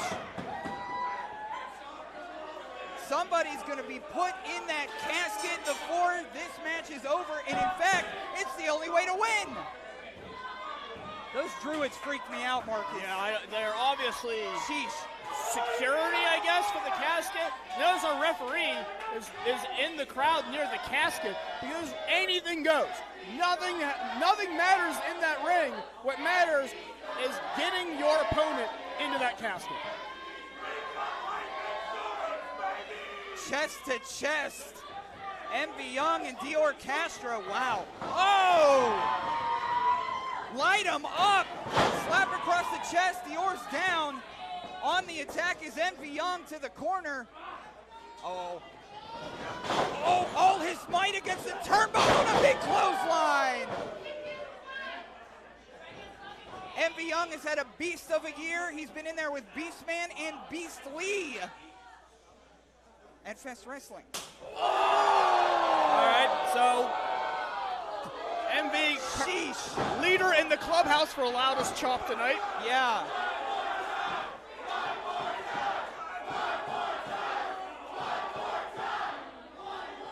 Setting him up again. Here's the swing. Oh! Cold strike down the middle. Good night, Irene. Yeah, I don't know if the mics pick up how loud that is. It sounded like a Pedro Alvarez shot. And now just big suplex. You know, Toddy, the more I think about this feud between Dior Castro and MV Young, I feel like MV Young sees so much of himself in Dior Castro. Yeah. When I met MV Young years ago, he was that, picture perfect, cocky, pretty boy type of thing. And it was the hard-nosed fights that he went throughout his career in Pittsburgh, Florida, New York, all of that made him the individual he is now. And I think so much of this battle, so much of this with Dior is Dior's trying to fill those shoes, and I just don't think he's ready. Yes, to complement that, I think Dior sees his future self being in MV Young. Absolutely. And that's why he's going for it. I think he's trying to jump the line a little bit. You know, what defined MV was those battles that he went through, and Dior's trying to jump the line and try and replace MV Young way too early, in my opinion. Well, Dior Castro's went after the Steel City Killers, so the only thing that's left is MV Young. He's tried to get rid of the Killers, and now he's actually trying to murder MV Young. So put him in this casket now. It's a weird night. Sean Anderson out there drinking an icy light, and he's going to take Dior Castro all around. Who wants a slap? Tour of the Steel City. Oh, Giovanna down there with a big slap. Crowd involvement at 880. Uh-oh. Oh. Thought he was going to slam him on top of it. Oh, ducks around. Yeah, went to the throat. Went to the throat of MV Young and then head first. Shot to the back and then head first in the casket. Look, you got to hit harder than that. Yeah. We've talked about the evolution of MV Young and that the size and mass that MV has put on that has made him almost impervious in the midsection. You got to go to a joint. You got to go to a different part of the body. You can't go center cut on MV Young. My question is, if Dior Castro buries MV Young, what happens to 880 Wrestling? I have no idea. I mean, I don't want to say that David Lawless takes back over. Oh, yeah, don't say that. Let's hope that doesn't come to that. But Dior slammed right on the hardwood. Did he just crack the casket? Cracked it. Cracked the casket with Dior Castro's back. I think MV Young's not trying to put Dior Castro in the casket. He's trying to put him through the casket. And this isn't MV Young's first casket match. We saw him put Mr.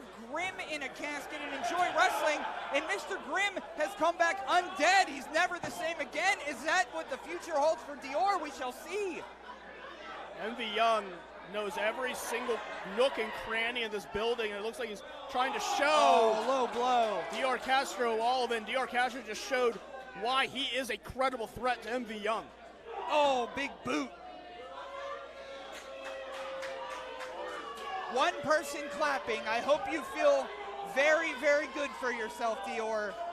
The troublemaker of brotherly love, proving why he is called the troublemaker. He's young, he's brash, and he wants control. Oh, yeah, look. And as we said, how much of a show like this can launch you, but how much... Look, if I'm enjoying wrestling and I watch Dior Castro bury MV Young, I'm giving Dior Castro a call. That's something, right? Look, that's a resume builder. That's the something. likes that you don't get very often.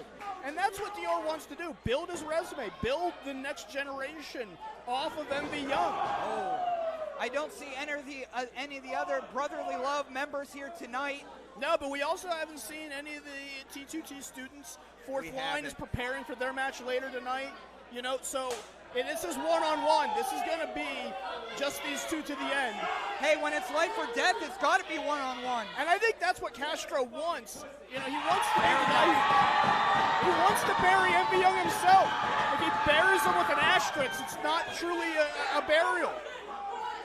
To quote MV Young, I think he said, "Hit me, P-word." Step up to the challenge, Dior. Uh-oh. Oh, German suplex on the crown of his head. Oh, holding on. Oh, the polyamorous pitbull on attack on Dottie block. Look at the size of MV's arms, his shoulders. His arms are as thick as my legs. MV Young, I know he comes from a different school, but as he's become part of this 880 environment, the DIY attitude, all of that. He has taken on the mantle of Pittsburgh legends like a Shirley Doe or a Super Hentai or guys like that. But we're heading to the casket. Just unfazed by anything that comes at him. Here we go. They're trying to suplex Dior in. Imagine being suplexed at your funeral. That's what one of these. Oh no! Shot. Envy's in. Envy's in. That's going to be it. That's a heavy casket. And Envy getting his foot up. Oh no! Envy Young's going to lose this. Oh no! The big nasty fuck wakes up and he isn't dead yet. Woof. Big forearm. Oh, and big another. Forearm. Oh, Dior's in now. But can he get his gumption under him to shut that lid? It is so hard to do because it's got to be completely shut. You can't have any space. Oh. And any sort of space is what Dior Castro needs right now. Oh! Some version of a Superman punch off that casket. Oh! Knee strike, I think right to the throat. I think to the throat, yeah. And now just burying that shin and knee right in Envy Young's throat. As I was saying before, I think Envy Young has channeled the spirit of these Pittsburgh legends, and we've seen Pittsburgh versus Philly battles here before. Pittsburgh and in versus Cleveland. Pittsburgh versus Cleveland. I think, battles from the 2000s, the guys like Shirley Doe versus Balls Mahoney, that Pittsburgh versus Philly rivalry, that's what we're looking for, and that's the kind of legacy Dior Castro is looking to build. Well, I'll tell you what. If Dior wants to choke him out like he was before with his foot, I guess the easiest way to maybe put somebody in a casket is make sure they're out cold first. I don't really know how you do it. If you knock out Envy Young, if he's completely dead weight, if he can't get his arms up to stop that lid, that's all you need to do. But if he's dead weight, could you move him? Can you move? I don't know. We shall see. Setting up that door as if it's the doorway to hell. Hashtag 880 gobble gobble, folks. Dior Castro trying, and look, how much of this, as you said, do you want to do in the ring? Because if he puts Envy Young out, can he get him all the way to the casket? Oh, big clubber on the back. Uh-oh. Oh! Look out! Oh! Goodness gracious! Dior Castro flew. Who's that? Wait a minute. Security. Down Envy Young. Who is that? Got a sock full of quarters. Oh! I knew it, damn it!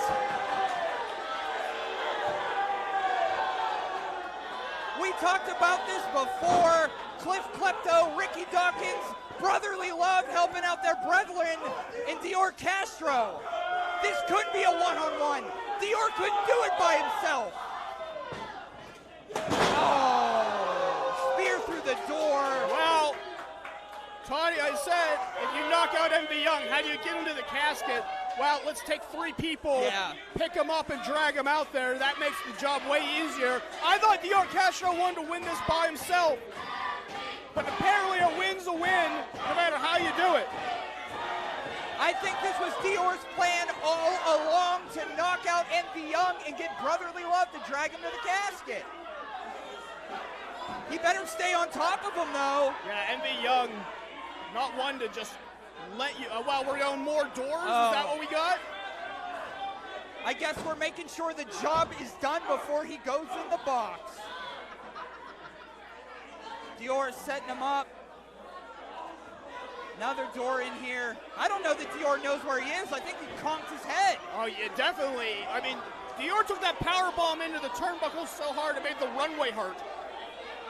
Look at this. The symphony of white doors in the ring. They probably planted them there.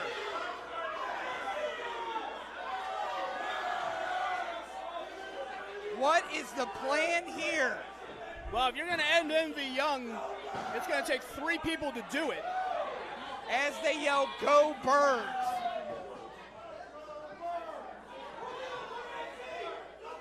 These aren't handymen. They aren't setting up your doors for you to walk into.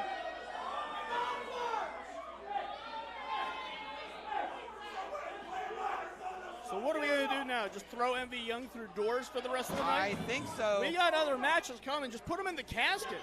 Oh, there we go. You took too long. Too much talking. Way too much talking. Oh! Oh, no, yeah! Ring him up for the king of Pittsburgh, MV Young. He's going to put all three Brotherly Love members through doors.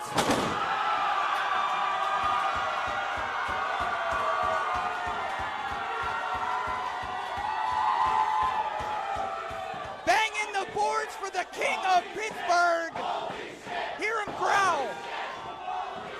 And MV Young doing the smart thing, throwing Dior Castro out of the ring, heading towards that casket. And if I'm Dior again, I'm hopeful that MV Young puts me in the casket and not through it. Because MV Young's trying to drive him right through the lid. I think Dior Castro was trying to escape. Big senton almost crushes him into the casket. He tried to put him through the casket. MV Young's going to put Dior Castro in. He's in. The lid is closed. It's over. It's over. It's over. Here is your winner, the King of Pittsburgh, MV Young. And just like the sign says, R.I.P. Dior, Dior Castro is officially buried. Hey, look, give the Philly boys credit. They showed up, they swung for the fences, but they didn't win a World Series again this year. Cliff Klepto and Ricky Dawkins don't know what to do. They're trying to get this lid open. It's been smashed to bits. And they're trying to get in to save their boy. You might as well just wheel the casket straight out to the truck, fellas. Oh, Dior's still in there, and he doesn't look too healthy.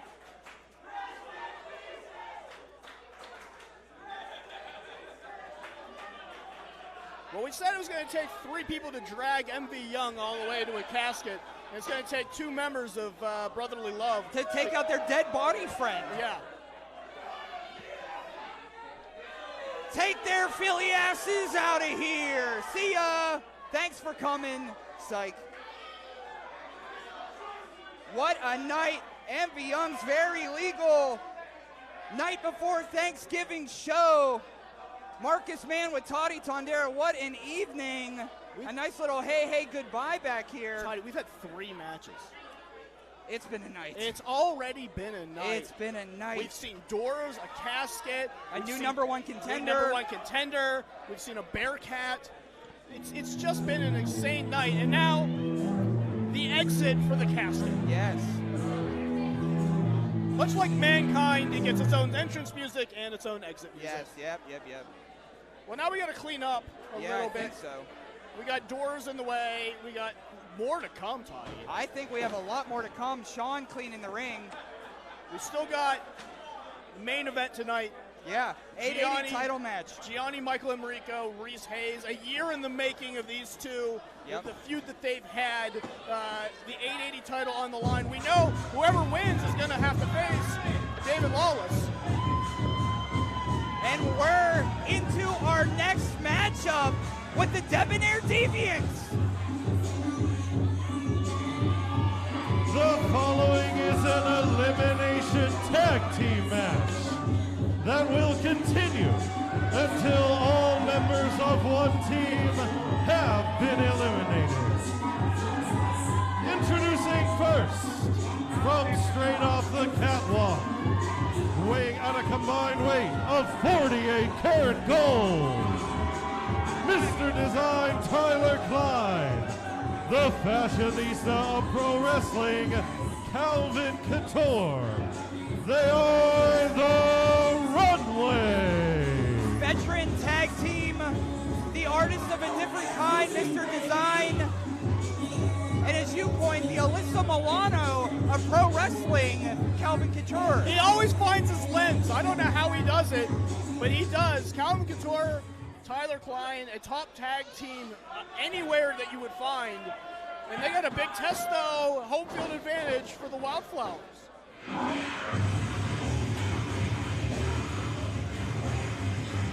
Their tag team partner from Jackson, Mississippi, No Mercy, Zeke Mercer. No Mercy, Zeke Mercer will be joining the runway tonight. And it can't be November without a little traditional 4-on-4 action, and I think that's what we're about to see. I think we're about to see an elimination match. I think you are absolutely right. Zeke Mercer, an interesting partner for the runway. Zeke has had their own issues with the Wildflowers. Yes, and so this is an interesting and great addition to this tag team. Now, how does everyone get along? That's always the question in one of these types of matches. And who else we got?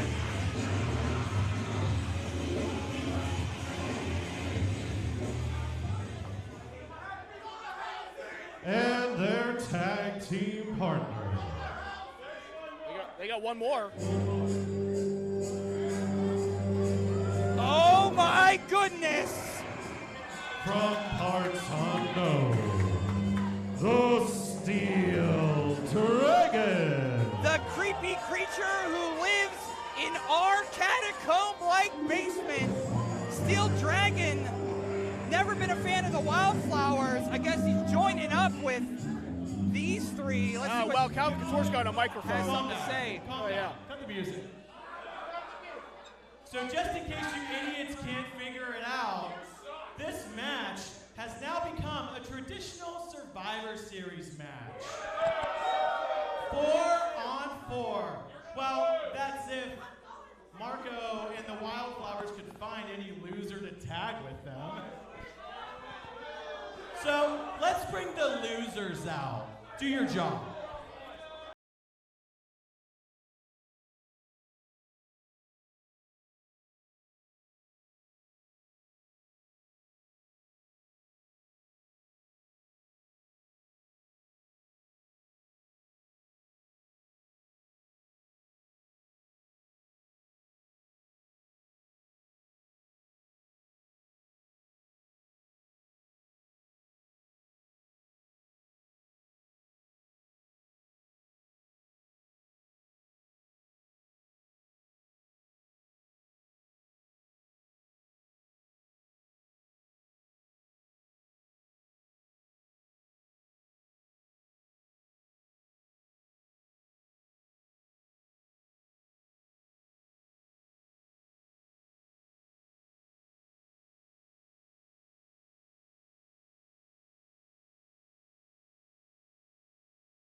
We know Marco's coming out, but did they find an extra person, or is this going to be a 3 or 4?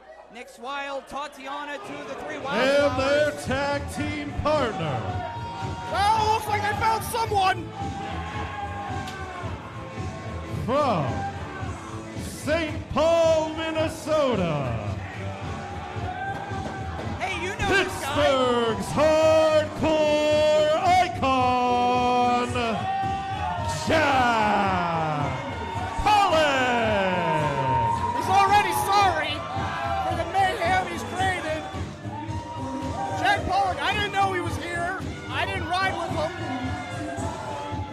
I thought he was in West Virginia, partying it up, but it brought him all the way to 880.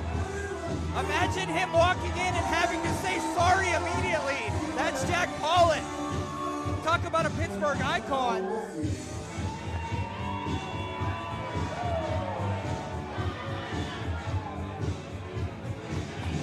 Well, looks like the Wildflowers found someone willing to tag. Well, tell you what, I think Jack Pollock was a good call because those 4 definitely didn't see that pick coming. No, 100%. And I gotta say, I follow there's something about 880. He feels rejuvenated here. He feels like a new Jack Pollock every time he comes out. That's a great word. And their tag team partner. Well, it looks like they're, leaving the star of the team for the last. Sure. And normally I would say that would be Jack Pollock, but here in 880 Wrestling, Little different.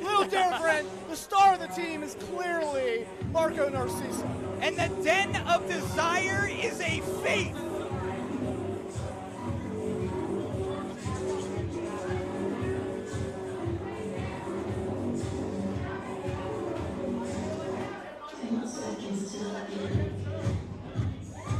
From the Den of Desire, accompanied by Honey Darling, borderline indecent, Marco Narciso. Borderline indecent, a little sweet, a little sassy, Marco Narciso, accompanied by Honey Darling. Hey, look, if you're the runway, I think you made a big mistake making this an 8-person tag and not just going the normal route that you knew. And our audience here on Dottie Block blowing kisses to Marco and Honey. What a 4-on-4 elimination match, huh? Elimination rules. And I gotta say, I think our Wildflowers tag team. Oh, here we go! Starting it up. Starting it up here. Wow, look at this. This looks like a Thanksgiving table, huh? Yeah, this is what happens whenever you get people together that have differing opinions on Thanksgiving. We got lots of beer on lenses. Yeah. We got 4 people right in the below corners us going for 40 punches. Shout out CL on camera. Oh! Our heroes taking it to him. Marco with Steel Dragon, of course. Up to the center, big collision. Let's go! And I gotta say, oh, just a thumb to the eye from Steel Dragon. What? I haven't found anything that Steel Dragon likes. Doesn't like music. Nope. Doesn't like fashion. Nope. Doesn't like shirts that close. Nope. Nothing. Just a grouch. I don't even know that he likes being here. I don't either. I don't know why he's here. How about that? Definitely doesn't like the kicks of Marco Narciso. Oh, those long limbs of Marco being taken advantage of by the Steel Dragon. Oh! And Marco Narciso and the Steel Dragon, of course, are sworn enemies. And the Dragon is set for the full package.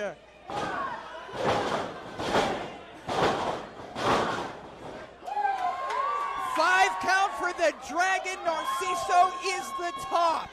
Any more to be too much and any less would be too little. Oh, looking for that Death-a-Dill. Countered. Caught his foot. Oh, kick to the gut. Spinning around. Death-a-Dill. Death-a-Dill by Marco in the cover. 1, 2. Steel Dragon's out of here. Steel Dragon has been eliminated. Well, look out from behind. In comes Nick's Wilde. Smart move by Wilde, able to make the tag when Marco was thrown into their corner. Oh, look, their side is taped up. And again, still to come, the 880 title match. Gianni versus Reese. A year in the making. Please stick around. This is Marcus Mann. I'm Toddy Tondera. And in the ring, we have 4-on-4 action here at 880 Wrestling. Nick's Wilde taking full control. Tummy to tummy on Tyler Klein. Oh! Calvin Couture went right to Nick's Wilde's ribs. Uh-oh! Roll up! 2, got the tights! Oh! Using the tights and the leverage. That's how you become. Nick Wilde has been eliminated. I was going to say, that's how you become a top 100 tag team, is knowing where your partner is at all times. That's correct. In Pro Wrestling Illustrated, the runway, 100. And the top 100 teams, and Jack Pollock is in there. These two are no strangers. Absolutely not. But without the foundation of the Wildflowers, without the Sunflower, Nick Wilde, how is this team going to cooperate? And are they going to actually be able to defeat these people? Look, I think that's where veteran leadership comes in. I think having Jack Pollock out there, and I think the underrated X Factor is Honey Darling, that extra set of eyes on the outside. Great point. Always, always, always a big treat. Against the ropes. Oh, knee to the gut. Against the ropes, back, holding on, got that wrist control, which is very important. Holds on. They call him the king of Pittsburgh. Pollock sometimes calls himself the king of Millville or something like that. He's the king of everywhere else. Oh, back down. Here comes the cover. Could be it for Calvin. No, just a 1 count. Unable to kick out, but Pollock using that veteran instinct, keeping full control of Calvin Couture, keeping himself between Calvin and his partner, and now trying to drag Calvin back over to the corner. And tags in Tatiana. Oh, jawbreaker. And a tag out, and now here comes Zeke Mercer. I heard Reese somewhere yell for Tati. No mercy, Zeke Mercer is in there. Zeke Mercer and the Wildflowers has been another year-long story, and Zeke Mercer not willing to let go of this feud. I think literally Zeke Mercer's least favorite person in professional wrestling is Nick Wilde, which is probably why that team wanted Nick's out of there immediately. Oh, kick to the gut, double team maneuver on Tatiana. And now the tag team of the runway and Zeke Mercer getting into the smart tag tactics and separating Tatiana from the rest of her team. The Botanical Badass is down right now. The Fashionista over top of Tatiana by her hair over the rope. And again, finding his lens no matter where he is. It's impossible not to. Oh, look! And Mr. Design. Ref Brad Mitchell, turn around! Getting a little bit in there as well. Look, these are strong tag team tactics. They're not tactics that you like. Up. Maybe over the power shoulder. Slam. Oh, Tatiana's slipping out. Slips around. Swinging neck breaker. What a crown of thorns that could be.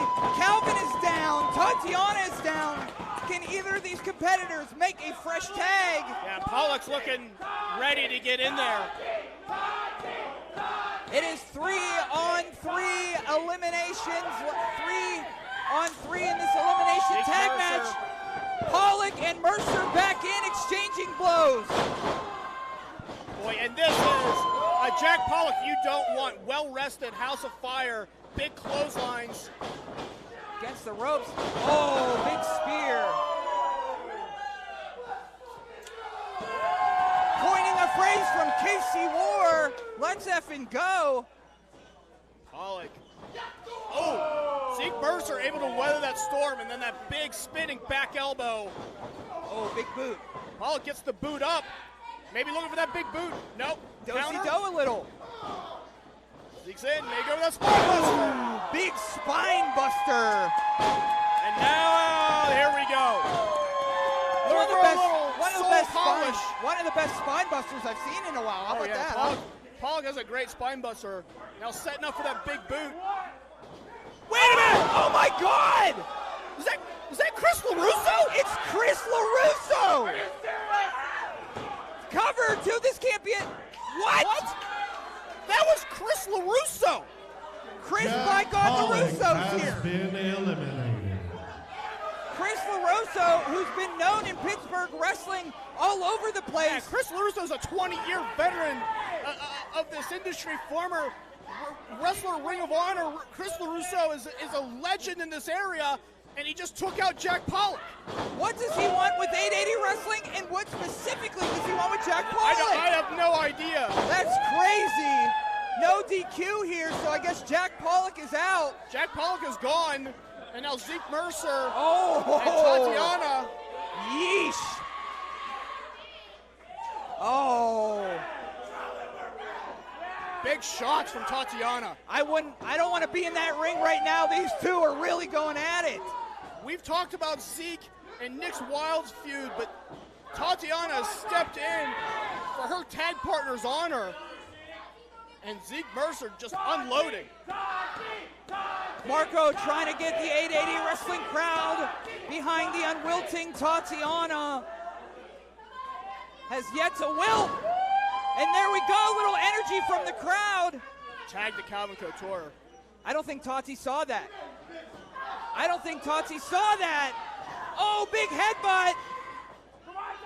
Oh, maybe there wasn't a tag. I'm not quite sure. I'm pretty sure it was. Referee Brad Mitchell made the signal that there was a tag, and so it's not a legal pin.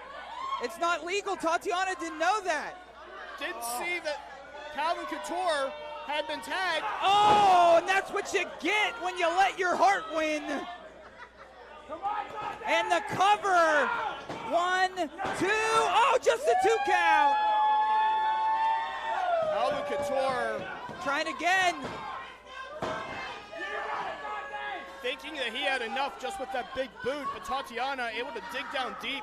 It is 3-on-2 right now. The team runway is up.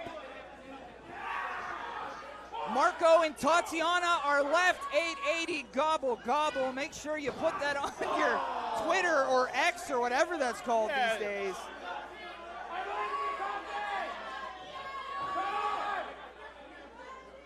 Choking.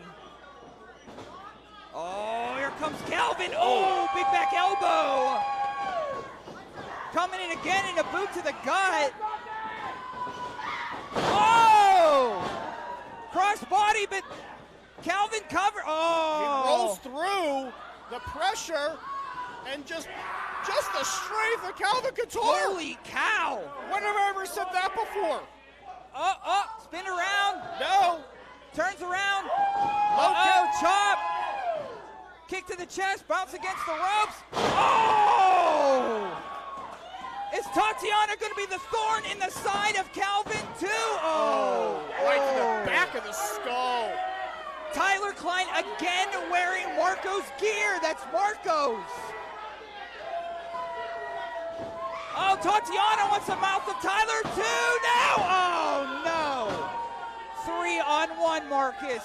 Well, the runway. Tatiana has been eliminated. The runway is eliminated. 2 competitors and has used 2 handfuls of tights to do it. And now 3-on-1. It's down to Marco. And Marco's gonna have to fight through all 3.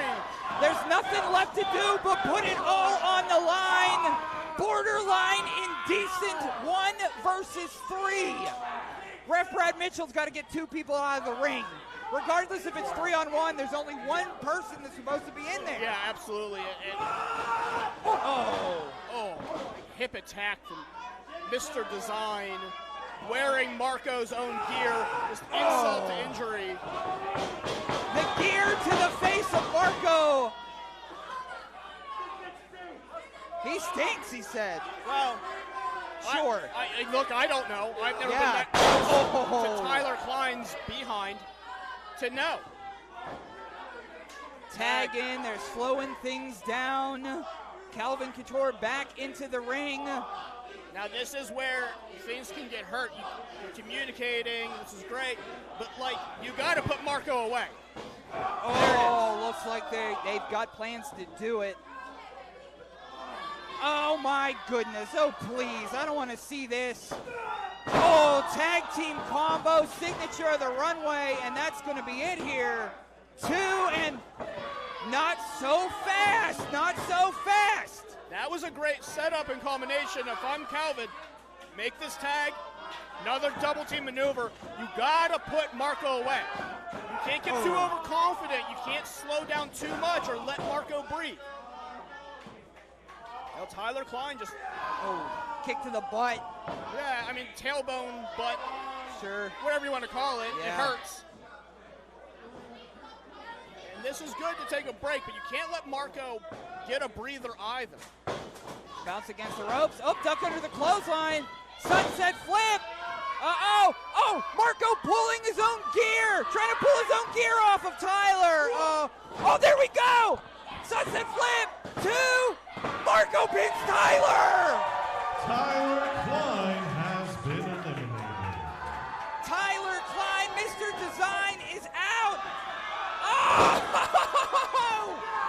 And now, Marco taking down Tyler Klein's gear. Oh, and in comes Calvin after a bum shot of Tyler. Oh, this could be it. Sleeper hold applied and then going right to the back. Using those big, long arms for leverage on Marco Narciso. Calvin Couture. I don't know if this is the right strategy. In my opinion, you got 2-on-1. I go for some big double team maneuvers. I think so too. Marco trying to fight out, but Couture goes right to the hair. Couture has a mean streak in him. Oh, yeah. There's evil. He's not a nice guy. Wow, and look, Calvin Couture. Right in the face of Honey go right to Darling. Honey Darling's hair. Look, Calvin Couture is someone I've known since he debuted, and a lot of people, when Calvin was trying to become a wrestler, trying to build his reputation, told him, you're not a wrestler. Some people said you should be a manager. And look, Calvin Couture is trying to prove himself. Oh, big DDT! And I was going to say, that's what's given him that mean streak. It's made him bitter and mean to everyone that comes around. And I think he's trying to take that out on Marco. And Marco has nobody to tag right now. There is no fresh competitor for Marco to tag. There's Zeke over there for Calvin, but I think Calvin wants to take this all himself. Oh, big forearm. shot.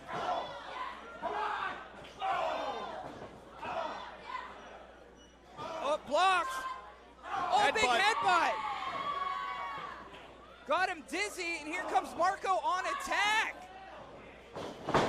Whoops. Oh, Calvin Couture tried to hold on, stopped his momentum. And now, crucifix? Crucifix over. 1, 2. Oh my God! Marco just hit both the runway.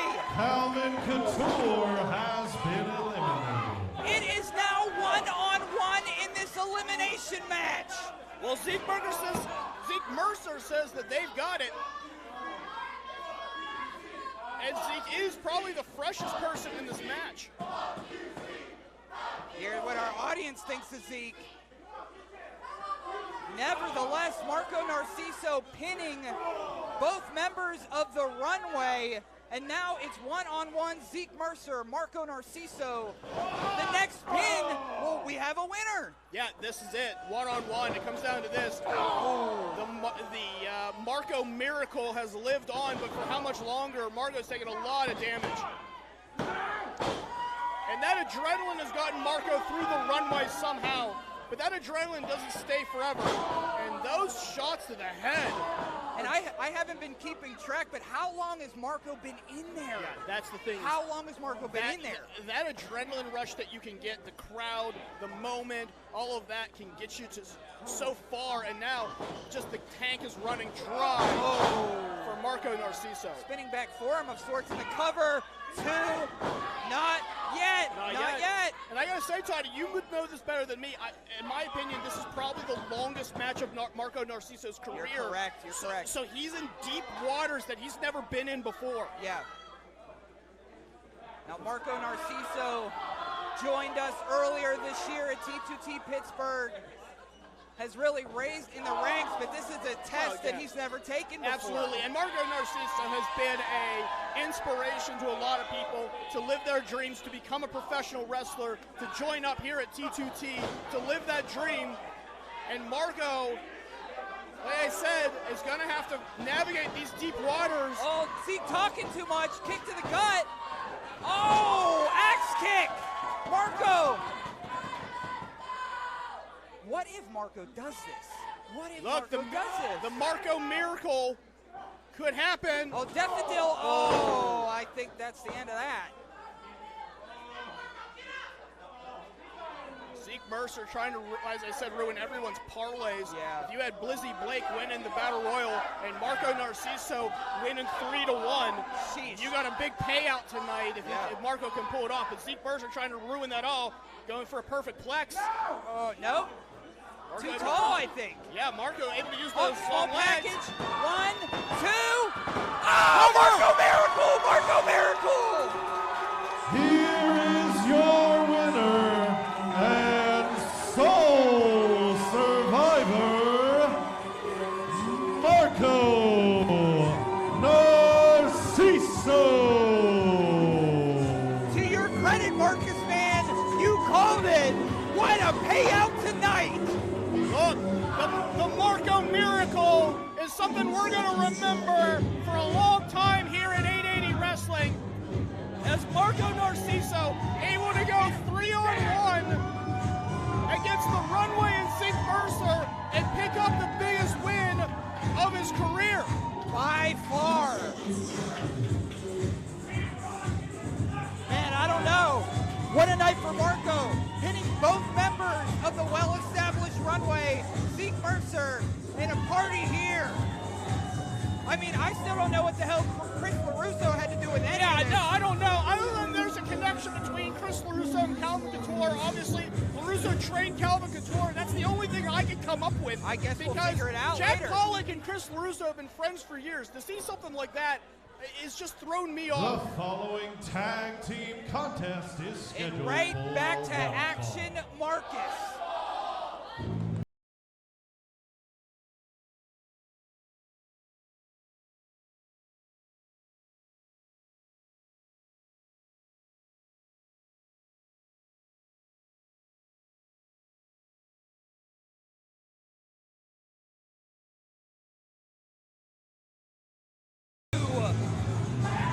Introducing first, the team of the Blonde Blur, Mikey Montgomery, and the Goddess of the Gutter, Ziggy Ham. Mikey Together Montgomery. they are Cupid's Chokeslam. Ziggy Heim and Mikey Montgomery. This is my most anticipated of the night. Look, this is what tag team wrestling is all about. Two very, very unique tag teams. Ziggy Heim, Mikey Montgomery.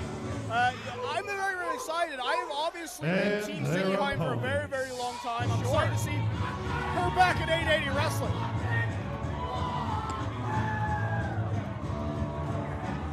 And these two are all about the heavy ribs. From and the open ice hits. Pittsburgh, It's time to party. Pennsylvania, the team of Satan's favorite saint, Brandon St. James, and the Muay Thai maniac, KC Awar. Together they are the Fourth Line. Wow, Marcus, they're really opening up that pit. Look, if you're down there, I think you just kind of let KC Awar and Brandon St. James do their thing. I don't want to get involved in any of that. I wouldn't. The black and red dynamite with Satan's favorite saint. Collectively, they are the Fourth Line.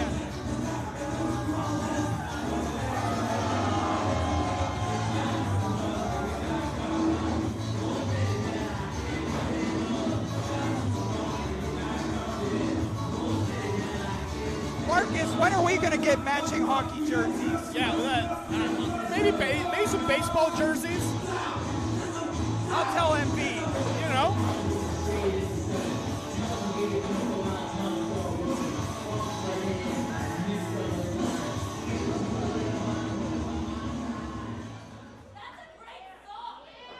Now the chemistry between these two teams individually, because usually you say like, well, this team has more chemistry than this team. These 4 people know each other quite well, Yeah, especially very, very these well. teams. As we've seen, the tag team division has picked up here at 880 Wrestling. And look, Mikey Montgomery and Ziggy Heim know each other very, very well, obviously. They're not a regular tag team, but they are tag team specialists as well. Mikey Montgomery, former AIW tag team champions. Ziggy Heim, current Enjoy tag team champion. Both of them no strangers to tag team wrestling, and as I said, know each other very well. So let's see here, locking up in the center of the ring, Mikey Montgomery, Casey War, twisting that arm. Oh, little do-si-dos, kip up, switching around, switching pace here. The Muay Thai Maniac in control. But Mikey Montgomery crazy himself here, huh? Mikey Montgomery, such a smart, technical wrestler. To see Mikey Montgomery highlights, you don't see a lot of technical wrestling. You see a lot of the high flying, a lot of the brawling that he's done, the experience he's had, the moonsaults out of balconies. How about that? But this is a kid who trained at the AIW Academy, knows his ground-based activity, has been in there, trained with guys like Dominic Guarini, really knows Big, the tough guys. Yeah. Well, that's something when people see Mikey Montgomery, he's very happy. He has a lot of energy. But what a lot of people don't think of is his toughness. Absolutely. He's a tough cat. Oh, he's one yeah. of the toughest. I've seen Mikey Montgomery break his hand in matches against TME, continue on. Really? Oh, yeah. I've seen him in wars with Derek Dillinger. Mikey Montgomery, very, very smart there, using his forearms to block all of those knee strikes from Casey War. Oh, flipping him around here. This is a kid, as I said, he's a very happy-go-lucky guy. As you've seen probably highlights of him, the high flying. He's a tough kid. Yeah. If you've ever seen him and Derek Dillinger go to battle, they have. This is a tough kid. And people know who Derek Dillinger is. They go into war with him. Against the ropes here. Oh, hip toss over. Oh, little exchange, huh? Oh, nothing in the pool, but guess what? We're still going another inning. Oh, in comes Big Zig, half of the Enjoy Tag Team Champions. She's been in there recently with the likes of Matt Tremont. Ziggy Heim has made her name currently in death matches, in battles all over tag team wrestling. Reminder, this is the first woman to ever win a Pittsburgh Wrestling Company's major championship. She is in the ring. This is a well-decorated competitor. And Mikey, gonna get some leverage. Nice leverage from Cupid's chokehold. Little 2-on-1 action, but guess what? We got a pool fight on our hands, like it's the summer. Chicken fight. Lock up.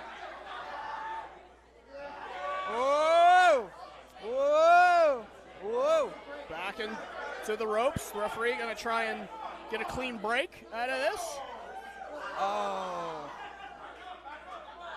BSJ, he's gonna fall. And a whip. Against the ropes. Duck under. Clothesline. Whoa! Oh, down goes Zig. Chopping down the tree of Casey War. Duck under there, kicked in the stomach. Hey, no. I'm BSJ says let go Casey and I'll let go.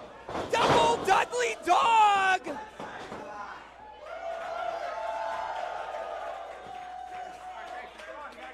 And again, every night on Thursday, 8 p.m., watch us for free right here, IndyWrestling.us for Thursday night fights. If you're tuning in every Thursday, 8 p.m., come check us out. But right now, Ziggy is checking out BSJ. Push against the ropes, duck under the clothesline.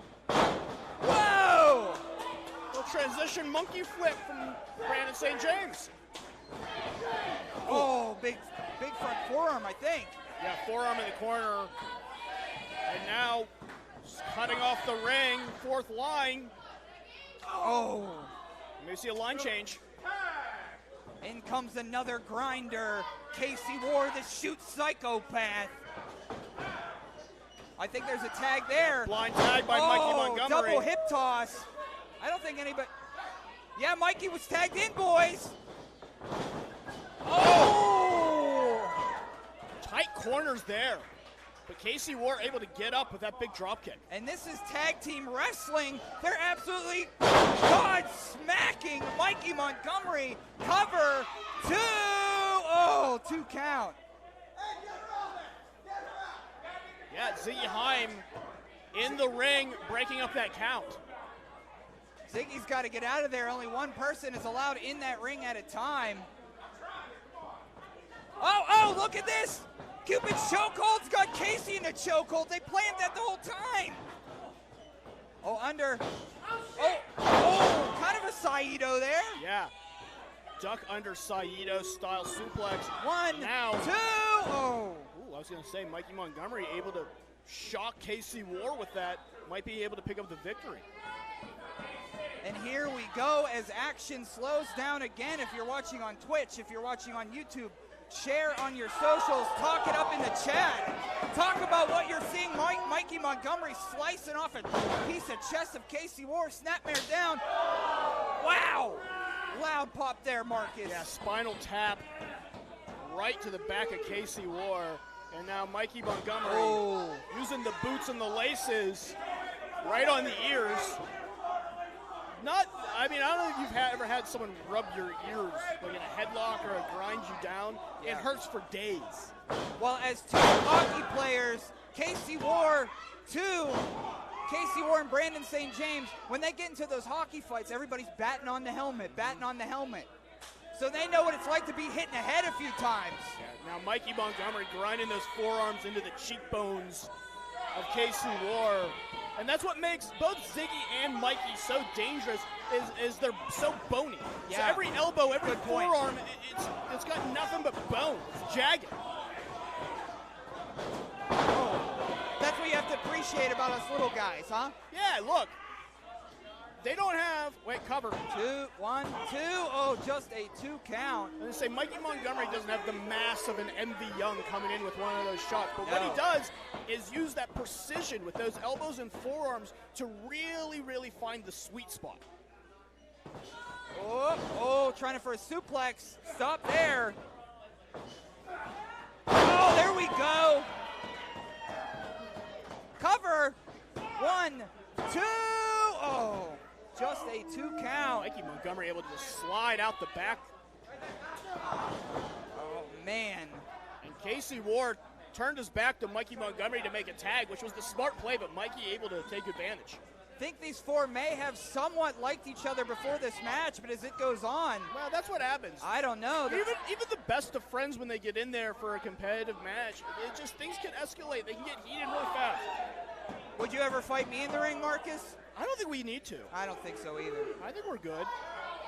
Ziggy dragging Casey to the middle of the ring. Oh, big slap. Ziggy Heim, over the years, has just morphed into someone who went from someone who wanted to be a wrestler to someone who needs to be a wrestler. Needs to inflict punishment with the tongue out there. The final girl on top, but I think this crowd wants war right now. Another shot right back in the skull. Oh, big headbutt. There's no padding there. I don't care how big you are. Your forehead has no padding. Oh, stepping on the fingers, stepping on the wrists. Ziggy Heim, she takes pleasure in a lot of this. Ziggy Heim trained in Pittsburgh under Crystal Russo, who we saw earlier, but she got a lot of those lessons from Derek Dillinger on how to just really manipulate and how to really just get under someone's skin with these manipulations of joints. I'm glad none of those Cleveland freaks are here tonight. No. Getting that those fists right into the spinal, the C5, C6 in there.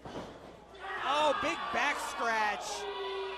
Jeez, this crowd is behind the 4th line more than more than the Cupid chokehold thought they would be.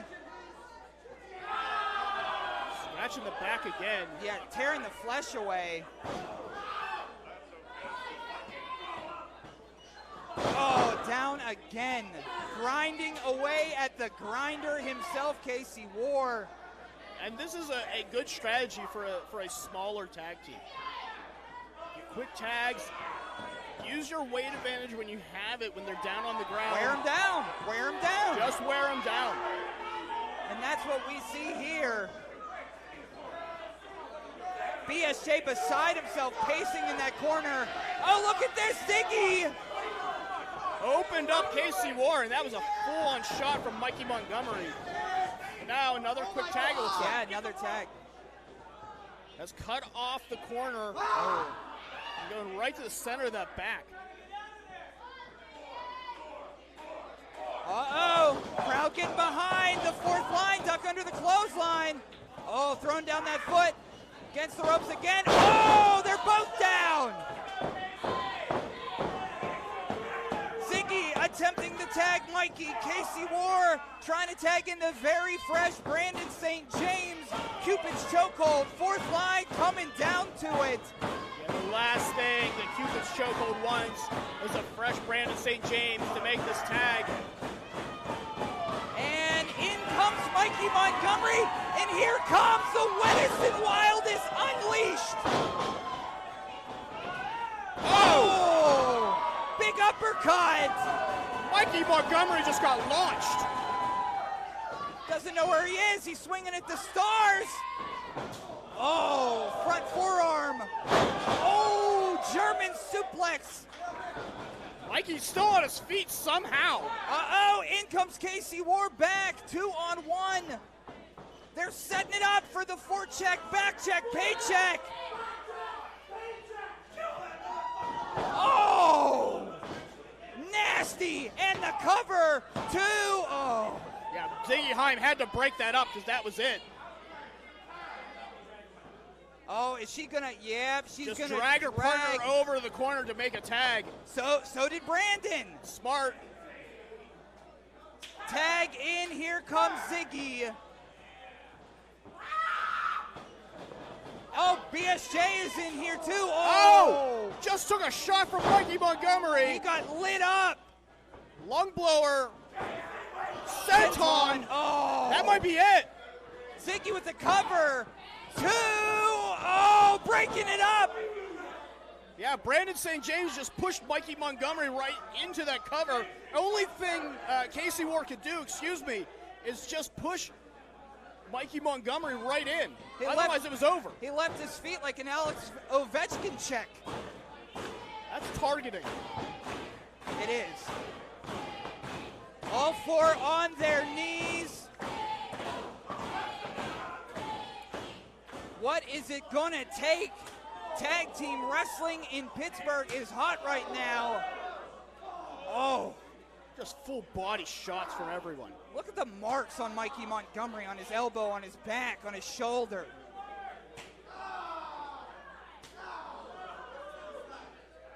Oh. What a night, the night before Thanksgiving. And families have fights, as we see. Oh! Wide open shot. Oh, forearm again. Cupid's chokehold has taken the advantage anytime they've gotten a wide open shot. And now Mikey Montgomery looks to fly.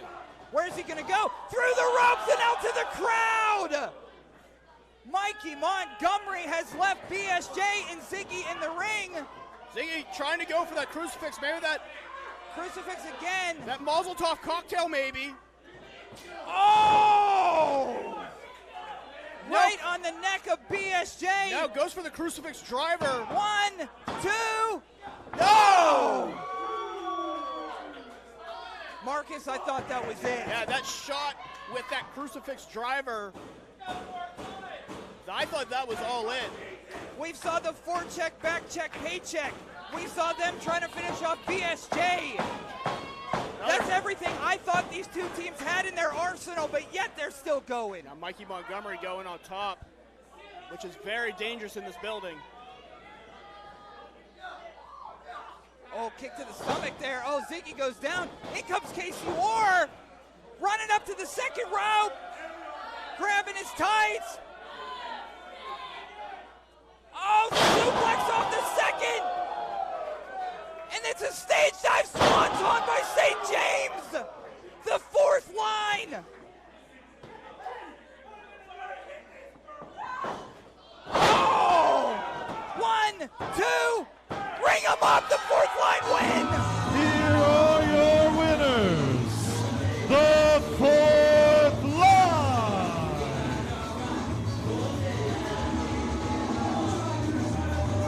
What a match! Cupid's chokehold gave the fourth line everything they could. But unfortunately, in the end, it wasn't enough. The fourth line victorious over Cupid's chokehold. The Steel City Killers on top. Now these two are set to rock the tag team division here in Pittsburgh. Marcus, who's next for the fourth line? Look, season 1, it was a lot about the 880 championship, but as these tag teams have grown, I think 880 is looking.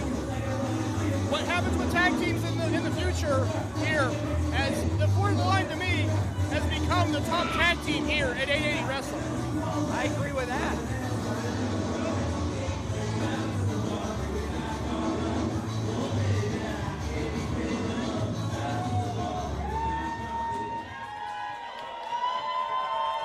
Little round of applause for Cupid's chokehold. Keep it Ziggy and going Mikey. for Cupid's chokehold.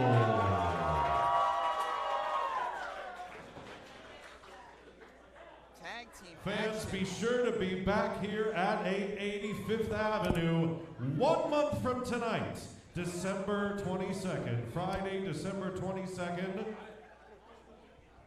for Brandon St. James Unholy Holiday. Unholy Holiday on the 22nd. In the featured bout that evening, once again, the fourth line will be in action against Duke Davis and Gannon Jones Jr., the main event. Toddy, maybe I spoke too soon about the top tag team and Yeah. The following is the main event of the evening. Well, I gotta stand up for Scheduled this for one. one fall, and it is for the 880 Championship. And it all comes to this. Gianni and Reese, more than a year. December 3rd, 2022. Two men stepped in this very ring.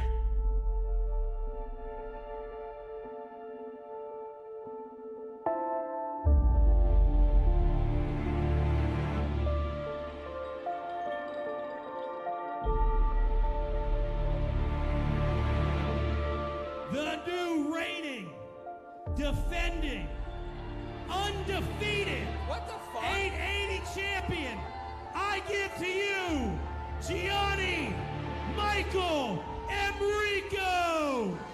George checking in on Lawless. It's over, Marcus. Amateur wrestler Reese Hayes is the #1 contender to Gianni Michael Emricko's 880 World Championship.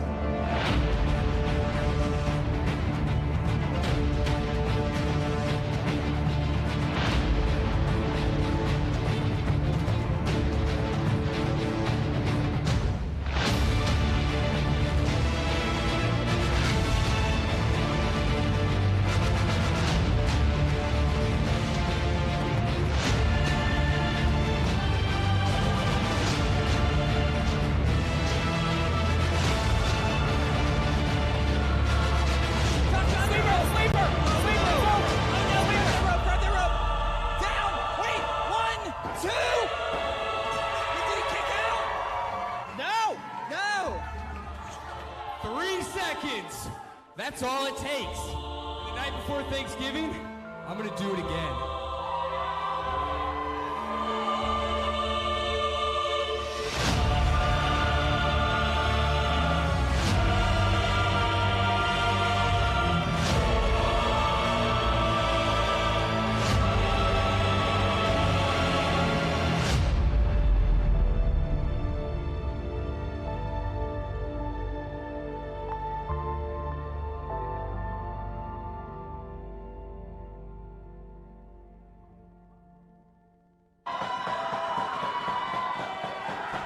And it all comes down to this. We looked at the match at the starting line. Here comes our babyface hero.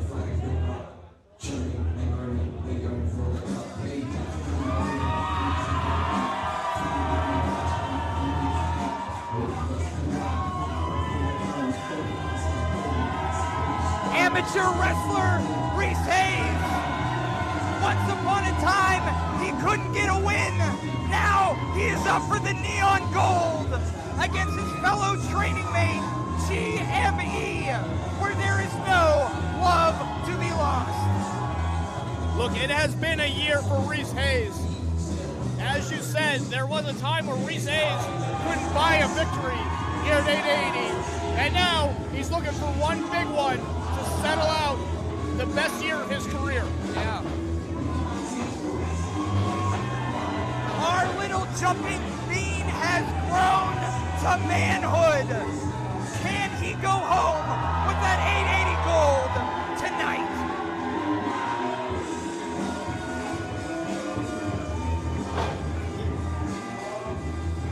I talked to Reese earlier. I asked him if he was nervous about tonight, and he told me no, there's no nerves. It's just taking what he sees in his brain and putting it out there. That's all he's really looking to do. It's visualizing that goal, achieving that goal. That's his only focus here tonight.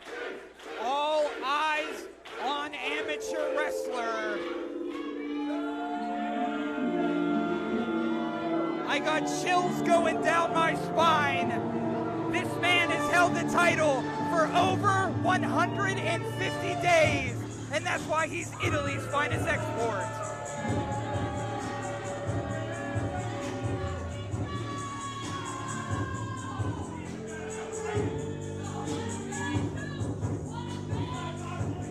Since day one, GME has been looked at as the blue chip athlete. Yeah. The #1 draft pick, the Shaquille O'Neal, the guy that you want to build your franchise around. Reese Hayes was not that guy. Now to see them both, 1 year later, same place, same time for this match, it's got to shake GME just a little bit, in my opinion. He's had legends come through. Yeah. Guys like Jack Pollock, guys like Danny Jones Jr., MV Young. He's taken everyone out, but there has just been one thorn in his side that has yet to be able to be exercised, to be removed, and that has been Reese Hayes. The greatest Mamaluke evolution in our main event. All eyes on GME right now. He was gifted our championship from David Lawless when David Lawless got hurt. He never won that belt. And since he's given the belt, he's been beating everybody in his path, including Marion Fontaine. Yeah, look, you can say he didn't win the belt, but he definitely earned that belt with all of those victories. Wrestling out of Pittsburgh, Pennsylvania. Weighing in tonight at 165 pounds. Amateur wrestler Reese Hayes. Listen to him, Marcus.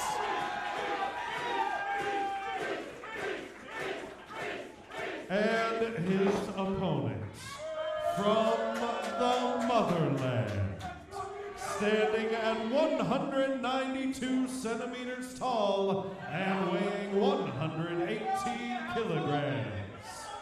Representing the Dangerous Knights crew, and for 151 days, your reigning 880 champion, Gianni Michael Emricko. There he is, bigger every time I see him. The blue chip athlete, born with a silver spoon, but can Reese take that silver spoon out? We have seen Gianni Michael Emricko as he's been champion. First and foremost, it was the Dangerous Knights crew that had his back. But look, GME has proven himself over and over again, not just because he's got backup, but the quality of wrestler he's become has been, I will say this, entertaining to watch. Yeah. To see both of their progression, to be honest. Oh, yeah, look. And Reese Hayes is staring a hole in GME, and I think GME smartly trying not to be bothered by any of this. Now it looks like Reese Hayes is wearing the same gear that he once fought GME in. I'm glad you picked that up, because the thing I was staring at, and I know that GME is probably staring at, Reese Hayes going wild but smart. I was going to say the thing that GME's got to be staring at is that tape on that left shoulder. Yeah, let's talk about that. We've heard rumors that there was some type of shoulder injury coming into this match. Yeah. Last week on Thursday Night Fights, everybody was fighting in the ring, and from what I understand, what people have been saying back here is that shoulder got hurt in that mishap. Yeah, look, when you're in those types of scrums, and again, GME goes right to it smartly, when you're in those types of scrums and those pull-aparts, things can just get ripped around. So I don't know if it was a dislocated shoulder, an AC joint, anything like that, but Reese Hayes can snapmare him over. Oh, those big legs of GME across the neck of Reese Hayes. Snapmare down again. A little bit of an amateur style from GME. Yeah, GME just going to try and control with weight and size and try to use that to wear down on Reese Hayes. And as we've seen, I don't know if that's the best strategy or not, just because Reese Hayes has proven to have a gas tank. Like a tractor trailer. Yeah, there's that shoulder, Marcus. Right, that shoulder. That shoulder and shoulder contact. I'm going to stand back up here. Is he okay? To the floor, holding the shoulder. Could he? I think he's going to still try to go. Well, I don't think anyone's going to stop Reese Hayes, to be honest with you. I think smartly he's going to use some 10 count here to get some blood flow in and get a little pain out of that joint. This is a veteran tactic and smart move. Is it safe to say that everyone besides maybe David Lawless in this building wants to see Reese raise that title above his head tonight? Yeah, I think anyone that doesn't represent a Dangerous Knights crew. Well, and look. Whoa, there we go, cover. And Reese says it's only going to take 3 seconds to beat GME. Yeah, look, and we know that Reese Hayes also has the counter to the Sicilian Sleeper. Yes, we've seen it. You know, MV Young taught Reese Hayes this counter, and so caught his foot. Oh, right on that shoulder. Right onto the apron of the ring, shoulder first goes Reese Hayes. And maybe not now, but Marcus, what does it take? Is one of the Steel City Killers maybe going to throw in the towel here? Maybe Coach MV? I don't think, look, if I was managing Reese Hayes right now, and I had the option to throw in the towel, there's no way Reese Hayes would ever forgive me if I did. That's a great point. You got to have to let him play this one out, I think. Especially with these young cats out here. They're trying to make a mark. Yeah, and this is so important to Reese. To have him, I think Reese Hayes is fine if he gets beat. Yeah. I think he's fine if he gets injured. Yeah. I think he just wants to do it on his own and prove it. Yeah. As his theme song says, he's just trying to go the distance. Yeah. That's all he's ever wanted. And this is the longest race I think Reese is ever going to have to run. Because as Reese Hayes has been trying to, find victories. Oh, here comes Big Gianni. Wow. Just speed and size. As Reese Hayes has been trying to find victories, GME has been learning those deep waters against Jack Pollocks and Gannon Jones Jr.'s and MV Youngs and Marion Fontaines and throw more names at the list. He's been learning how to find himself in a main event of a big show and win. Shots to the gut here. Bounce against the ropes. Duck under. Oh, duck under again. Oh. Boot to the chest. Oh, boot to the arm. Yeah, pinpoint accuracy from Gianni Michael Emricko right to that arm. And to your credit, Marcus, you talked about Gianni being in there with Gannon. You talked about Gianni being in there with MV Young. He has been a champion for 150 plus days. While he was trying to hold on to his title, Reese was just trying to win a match. Yeah.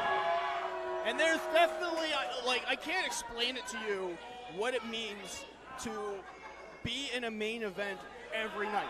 Every time you're out there, you're the main event. Yeah. What it's like to develop that routine.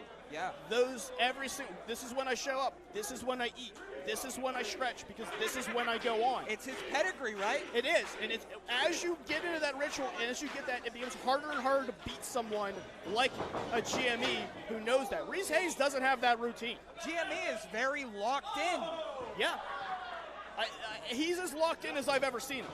Oh, just against the turnbuckle again. Reese can't even stand up after this one.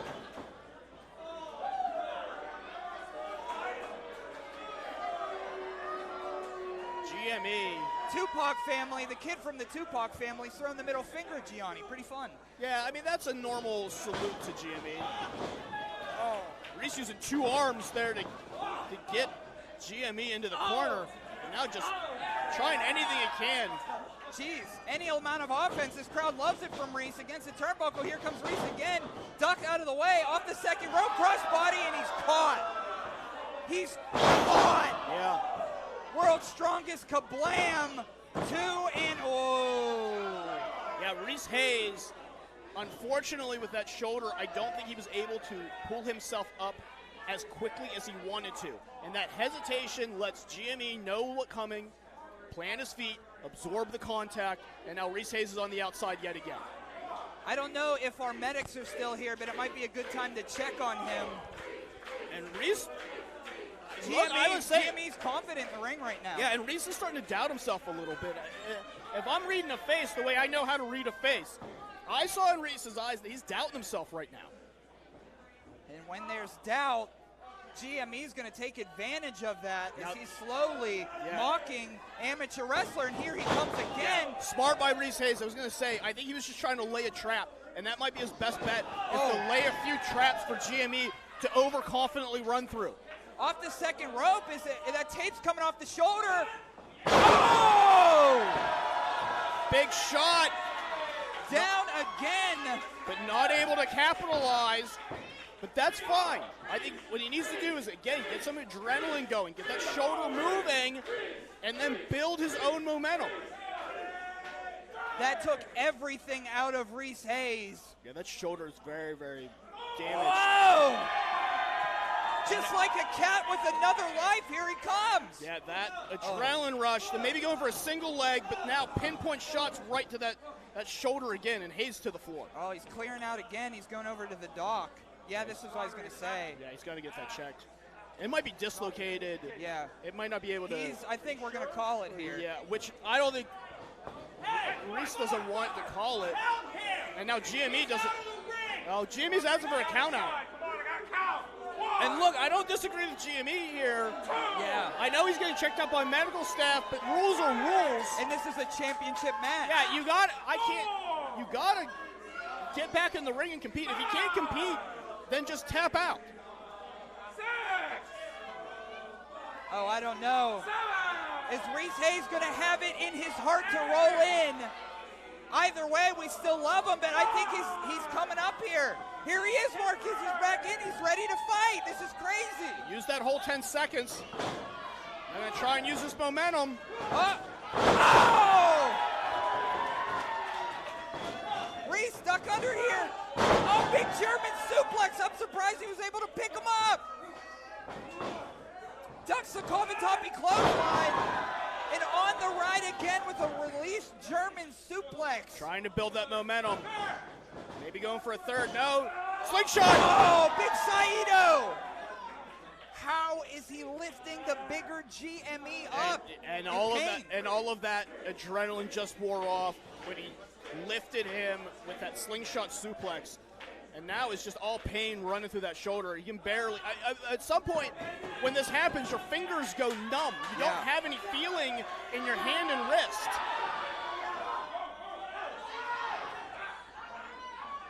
Oh no. Oh, the 4-1-2. Kicking around the block. Oh my gosh. Reese is on the top rope. Oh, crossbody! 2 and oh! Holy crow, Marcus! Yeah, that might be Reese's best shot right there. And if he doesn't have anything else, he's got one big shot right now. It only was going to take one more second for a new champ. Oh, right to that God. shoulder. Up on the shoulders now. Up and oh, delivered down. This could be it. 2. Oh. Roll of the shoulder by Reese Hayes. I can't remember if that's the Silly Head 1 or the Silly Head 2. That Emerald Flosion style. I think it's the Silly Head 2.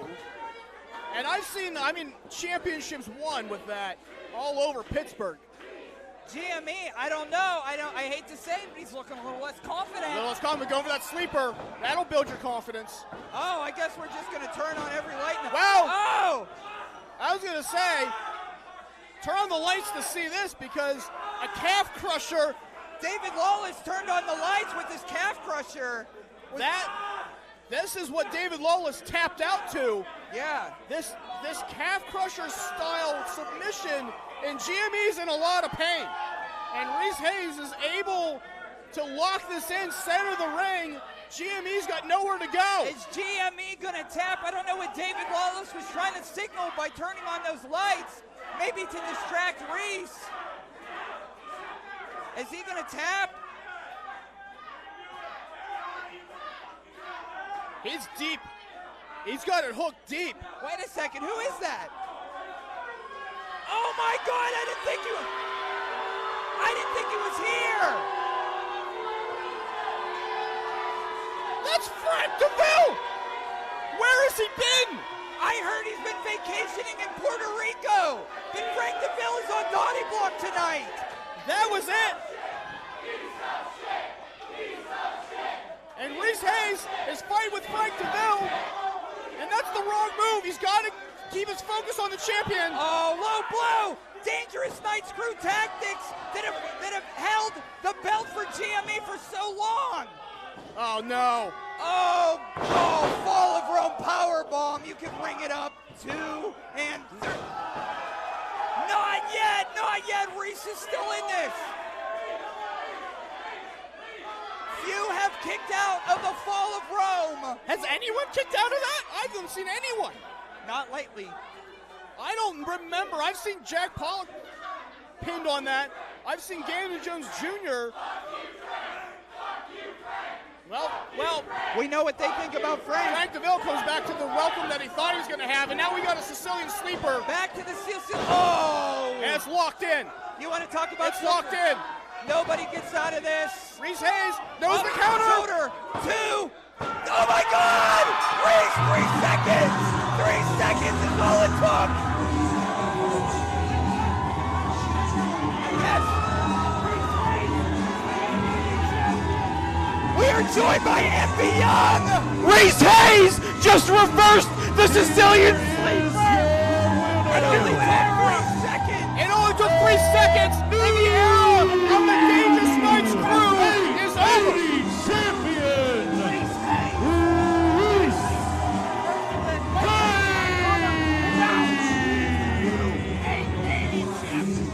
Welcome to the era of the amateur wrestler for 880 Wrestling.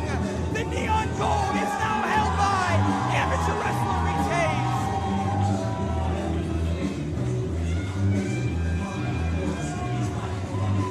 GME beside himself in the ring. Well, it took Frank DeVille to save the title for a second, but Reese Hayes using the counter taught to him, and he has won the 8A championship and the era of the Dangerous Knights crew. This is it. It's over. No more. Last month we took the company back. This month we take the title back. Amateur wrestler Reese Hayes is the 880 World Champion. Frank and Gianni beside themselves in the ring. What a night before Thanksgiving, Marcus. It was the biggest biggest show we've ever seen on the biggest party night of the year. And Reese Hayes is going to take this all the way to Thanksgiving. He's going to take it all the way to Black Friday, and he may take it all the way to 2024. Marcus, you're my good luck charm. Every time we're here, we end up partying at night's end.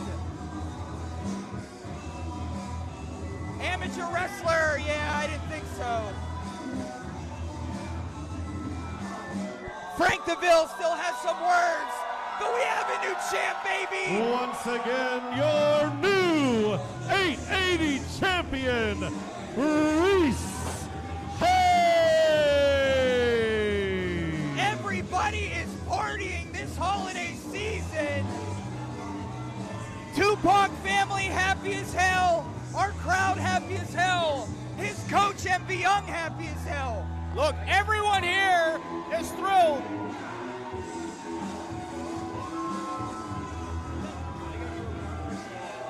Look at the party in the crowd now. What a night it's been. I want to thank you for watching MV Young's very legal night before Thanksgiving show. If you were on Twitch, if you were on YouTube, wherever you were.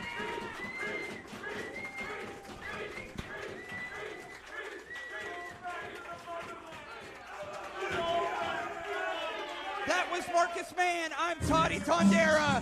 You get roached.